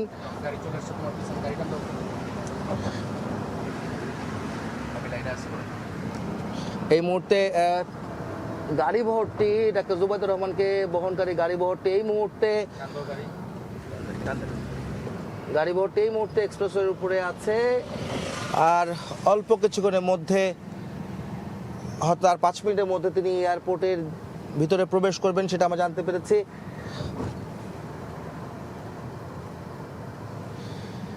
যেটি বলছিলাম যে তারেক রহমান দেশে ফেরার পর তার কর্মসূচি কি হবে বা কী ধরনের কর্মসূচি হাতে নিতে যাচ্ছে বিএনপি, সেটি আমরা বলতে চাই। সেটি হচ্ছে তারেক রহমান দেশে আসার পর তিনি সরাসরি যেমন এবারকার হাসপাতাল যাবেন, তার মাকে দেখার পরে তিনি যখন বেরিয়ে আসবেন 300 ফিট এলাকায় একটি সংবর্ধনা তাকে দেওয়া হবে। এত বছর পর তিনি দেশে আসছেন, সেই সংবর্ধনার একটা প্রস্তুতি বিএনপি কিন্তু নিয়েছে। ইতিমধ্যে সে প্রস্তুতি বিএনপি প্রস্তুতি নিচ্ছে, সেই প্রস্তুতি চলছে আপনারা জানেন। এবং তারপরে তিনি সেখান থেকে বাসায় যাবেন, অর্থাৎ যে বাসাটি তার জন্য প্রস্তুত করা হয়েছে গুলশানের 196 নম্বর বাসার, যেটি গুলশান এভিনিউয়ের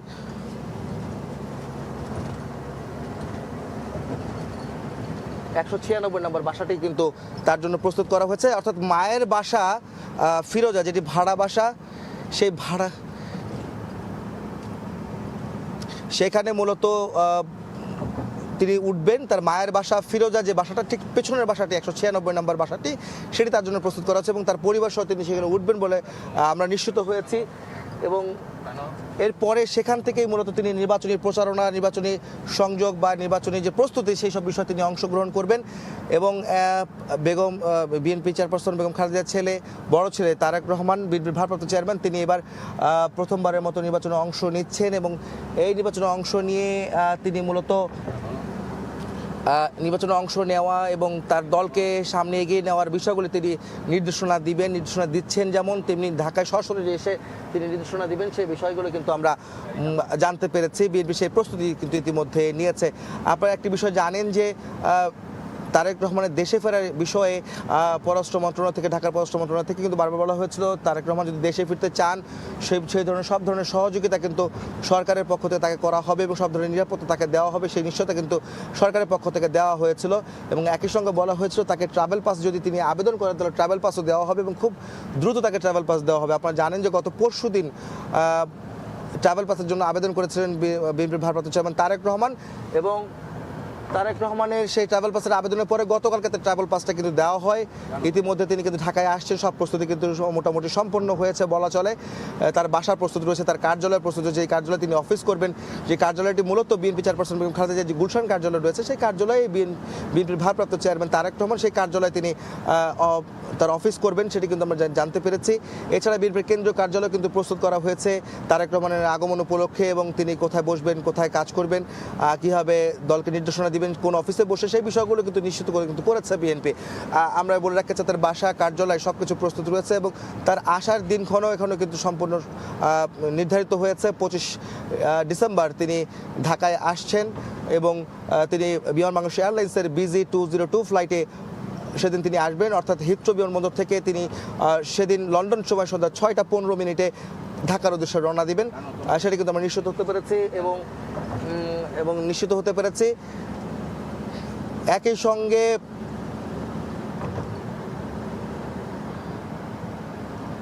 তারেক রহমান দেশে ফেরার সঙ্গে তার পরিবারও তার সঙ্গে থাকছেন। তার পরিবার অর্থাৎ তার স্ত্রী ডাক্তার জোবায়দা রহমান এবং তার কন্যা ব্যারিস্টার জাইমা রহমানও তার সঙ্গে থাকছেন, সেটি কিন্তু আমরা নিশ্চিত হতে পেরেছি। গাড়ি বহরটি কিন্তু এখন এয়ারপোর্ট এলাকায় কাছাকাছি রয়েছে।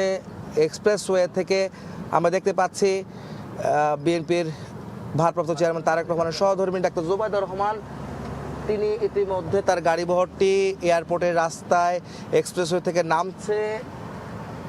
নামার দৃশ্যটি আপনারা দেখতে পাচ্ছেন। তার গাড়ি বহরটি, তার প্রোটোকল যেটি রয়েছে নিরাপত্তা প্রোটোকল, সেটি কিন্তু তার সঙ্গে দেখতে পাচ্ছেন।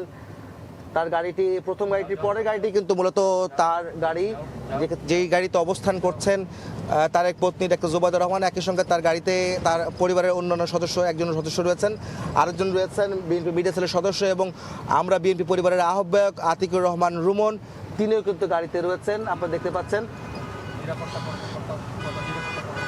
নিরাপত্তার দায়িত্বে রয়েছেন। আমরা দেখতে পাচ্ছি গাড়ি ভর্তি নেমে আসছে এক্সপ্রেসওয়ে থেকে এবং তিনি এখন বিমানবন্দরের রাস্তায় রয়েছেন।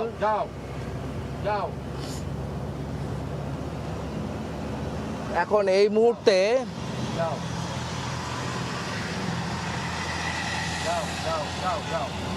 যাবে কোন দিক দিয়ে রাস্তাটা দেখবেন, রুট প্ল্যানটা আমরা দেখার চেষ্টা করছি। রুট প্ল্যানটা যে কোন দিক দিয়ে যাবেন সেটা আমরা চেষ্টা করব। সেই পথে ভিআইপি গেট দিয়ে যাবে। এখন এই মুহূর্তে যাও যাও যাও গাড়িটি ভিআইপি টার্মিনাল থেকে তাকে নেওয়া হবে, আমরা যেটা জানতে পারছি, যা বুঝতে পারছি। সোজা যাবে সম্ভবত সোজা যাবে, গাড়িটা সোজা যাবে সম্ভবত। দেখি বামে যাবে, বামে যাচ্ছে গাড়িটি। এখন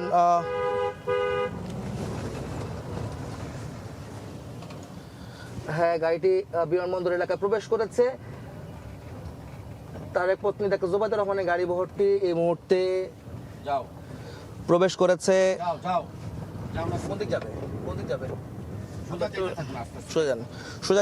সোজা যাচ্ছে গাড়িটি। আমরা দেখতে পাচ্ছি যে গাড়িটি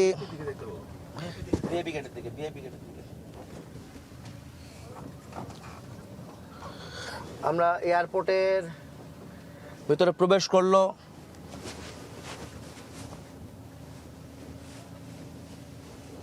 এই মুহূর্তে গাড়ি ভর্তি এয়ারপোর্টে অবস্থান করছে, যেটি আপনারা দেখতে পাচ্ছেন তারেক রহমানের স্ত্রী।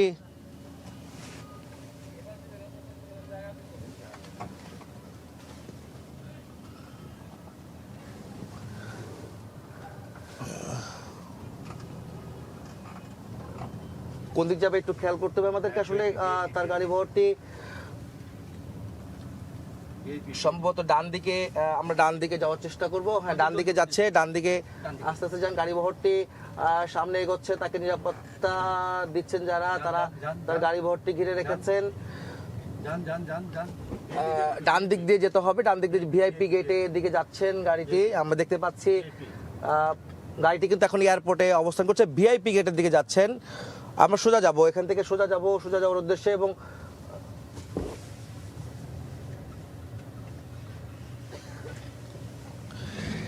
তারেক রহমানের স্ত্রী ডাক্তার জোবায়দা রহমান আজকে তিনি লন্ডনে যাচ্ছেন এবং তিনি আজকে যান। আপনি সামনে এগিয়ে যান। গাড়ি ভর্তি কিন্তু সামনে এগোচ্ছে, আপনারা দেখতে পাচ্ছেন। ইতিমধ্যে গাড়ি ভর্তি আমাদের পিছনে রয়েছে। আপনার সামনে আমরা সামনে এগিয়ে যাচ্ছি।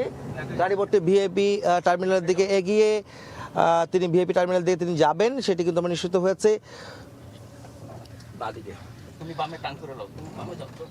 আপনি চলে যান, আপনি নেমে যান। এই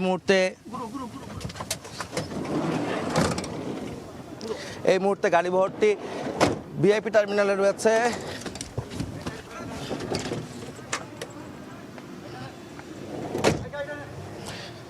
গাড়ি ভর্তি দেখছেন,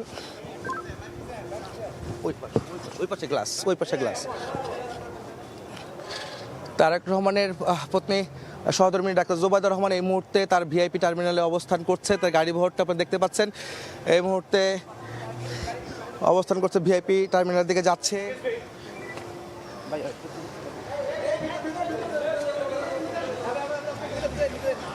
এই মুহূর্তে তিনি ভিআইপি গেটে প্রবেশ করলেন, ভিআইপি টার্মিনালের দিকে প্রবেশ করলেন। তার গাড়ি ভর্তি। তিনি কিছুক্ষণের মধ্যে বিমান বাংলাদেশ এয়ারলাইন্সের BG202 ফ্লাইটে উঠবেন, দেখতে পাচ্ছেন।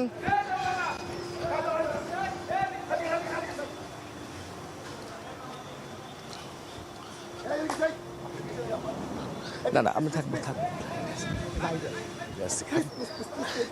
আপনারা এখন দেখতে পাচ্ছেন ভিআইপি টার্মিনালে তিনি অবস্থান করছেন। এই মুহূর্তে বিএনপির ভারপ্রাপ্ত চেয়ারম্যান তারেক রহমানের সহধর্মিণী তিনি এই মুহূর্তে ভিআইপি টার্মিনালে আছেন। তিনি গাড়ি থেকে নামছেন, আমরা দূর থেকে দেখতে পাচ্ছি। তবে নিরাপত্তার কারণে আমরা ভেতরে প্রবেশ করতে পারছি না। চেষ্টা করছিলাম আমরা সেই বিষয়টি দেখানোর জন্য, তার লন্ডন যাত্রার ছবিটি বা দৃশ্যটি। আপনারা জানেন যে 25 তারিখে তারেক রহমানের সঙ্গে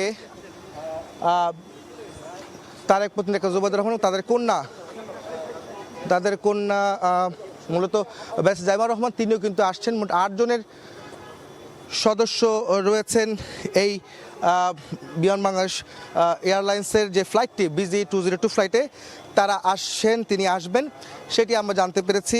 25 তারিখে তিনি আসবেন, তার সঙ্গে তার পরিবারও থাকবেন এবং সেখানে কিন্তু 8 জনের সদস্য ইতিমধ্যে টিকিট কেটেছেন সেই ফ্লাইটে, সেটি আমরা নিশ্চিত হতে পেরেছি। এখন পর্যন্ত যদি বলা যায় যে বিএনপি চেয়ারপারসন বেগম খালেদা জিয়ার শারীরিক অসুস্থতা নিয়ে গত 5ই ডিসেম্বর তিনি কিন্তু ডাক্তার জুবাইদুর রহমান তিনি ঢাকা এসেছিলেন, যিনি কিন্তু শুধু পুত্রবধূই নয়, তিনি কিন্তু মেডিকেল বোর্ডের একজন সদস্য। বেগম জিয়ার চিকিৎসায় যে গঠিত মেডিকেল বোর্ড, সেই মেডিকেল বোর্ডের একজন সদস্য কিন্তু ডাক্তার জুবাইদুর রহমান। তিনি লন্ডন থেকে বেগম জিয়াকে পরামর্শ দিতেন বা মেডিকেল বোর্ডের সঙ্গে সহযোগিতা করেছেন।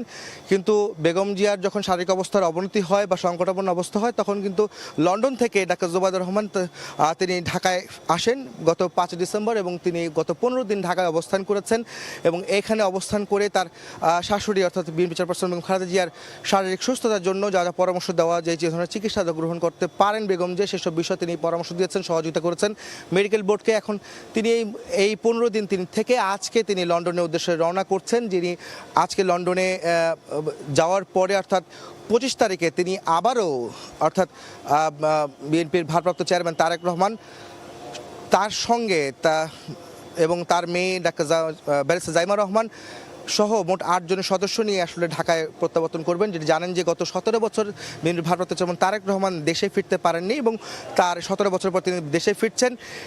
এই দেশে ফেরা উপলক্ষে বিএনপি নানা ধরনের কর্মসূচি হাতে নিয়েছে, তাকে সংবর্ধনা দেওয়ার আয়োজন করা হয়েছে এবং নেতাকর্মী তাকে দেখার জন্য বিমানবন্দর এলাকায় সেদিন ভিড় করবেন, সেই ধরনের প্রস্তুতি বা সেই ধরনের ইঙ্গিতও কিন্তু আমরা পেয়েছি। সব মিলে বলা যায় যে 25 ডিসেম্বর তারেক রহমান যেদিন দেশে ফিরবেন, তার সঙ্গে তার পরিবারের সদস্য ডাক্তার জুবাইদুর রহমান এবং তাদের একমাত্র কন্যা ব্যারিস্টার জাইমা রহমানও তাদের সঙ্গে থাকছেন। তো সপরিবারে তারেক রহমান দেশে ফিরছেন। সেদিন জুবাইদুর রহমান আসবেন বলে আজকে মোট 4 দিন আগে তিনি আজ আবার ঢাকায় অবস্থান শেষে তিনি লন্ডন যাচ্ছেন। 4 দিন পর আবার তিনি আসবেন, সেটি কিন্তু আমরা নিশ্চিত হতে পেরেছি।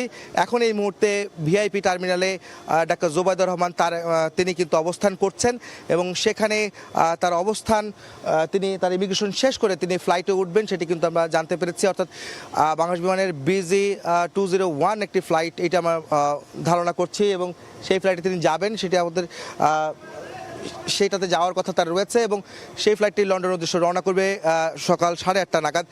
তিনি সেই ফ্লাইটে লন্ডনের হিথ্রো বিমানবন্দরের উদ্দেশ্যে রওনা করবেন কিছুক্ষণের মধ্যে এবং আগামী 25 ডিসেম্বর তিনি আবারও দেশে ফিরবেন তার সপরিবারে এবং 17 বছর পর তারেক রহমান যখন ফিরছেন সেই সঙ্গে তিনিও একসঙ্গে তার মেয়েকে নিয়ে তারা ফিরবেন। তো এই ছিল আমার কাছে বাংলাদেশ হযরত শাহজালাল আন্তর্জাতিক বিমানবন্দরের সামনে থেকে তারেক পত্নী ডাক্তার জুবাইদুর রহমানের লন্ডন যাওয়ার উদ্দেশ্যে রওনা দেওয়ার সবশেষ খবর।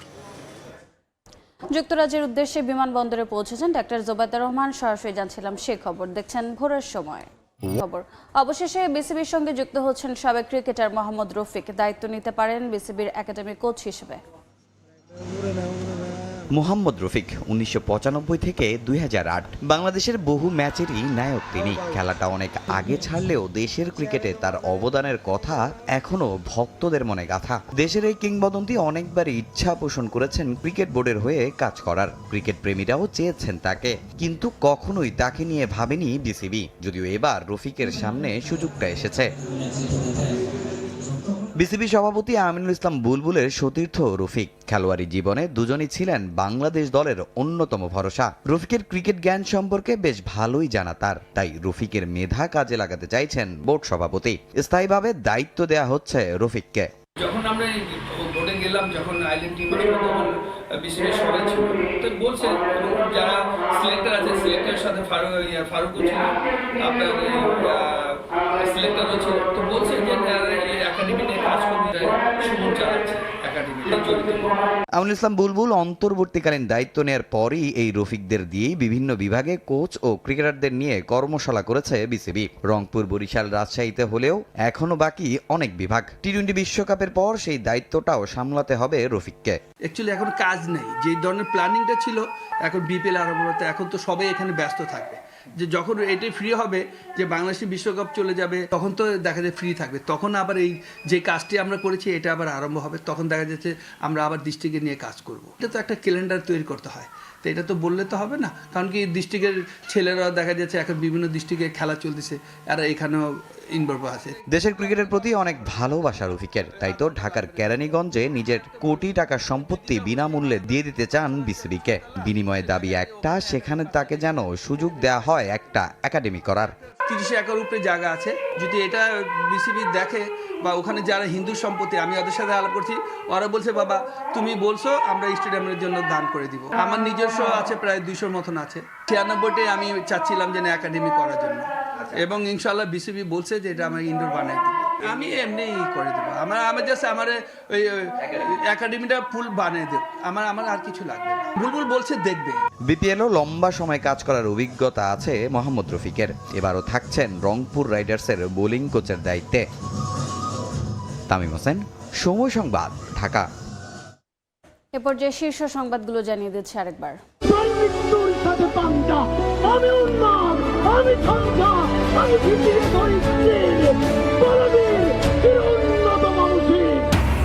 হিমঘরে কফিন বন্দি আপসহীন বিপ্লবী ওসমান হাদি। বাজহর সংসদ ভবনের দক্ষিণ প্লাজায় জানাজা, চিরনিদ্রায় শায়িত হবেন জাতীয় কবির কবরের পাশে রাষ্ট্রীয় শোকাজ। শাহবাগে আধিপত্যবাদ বিরোধী সমাবেশে ছাত্র জনতার ঢল। হাদির খুনিদের বিচার ও 2 উপদেষ্টার পদত্যাগ দাবি। জুলাই হত্যায় দায়ী সব আসামিকে দেশে ফেরানোর আহ্বান। সহিংসতা, ভাঙচুর ও আগুনে উদ্বেগ বিএনপির। পরিকল্পিত নৈরাজ্য নির্বাচন বানচালের ষড়যন্ত্র। ফ্যাসিবাদের নতুন সংস্করণ প্রতিষ্ঠা করতে চায় পুরনো চিহ্নিত মহল। বেগম জিয়ার পাশে 2 সপ্তাহ থেকে লন্ডনে ফিরে যাচ্ছেন ডাক্তার জুবাইদা। স্বামী তারেক রহমানের সঙ্গে 25 ডিসেম্বর ফিরবেন দেশে। ট্রাভেল পাস পেলেন বিএনপির ভারপ্রাপ্ত চেয়ারম্যান। এবং সার্জেন্টের তারা খেয়ে পালানোর চেষ্টা, ট্রাক চাপায় মোটরসাইকেল আরোহী 2 তরুণ নিহত। চাঁপাইনবাবগঞ্জে পুলিশ ফাঁড়ি ও ট্রাফিক বক্সে ভাঙচুর ও অগ্নিসংযোগ।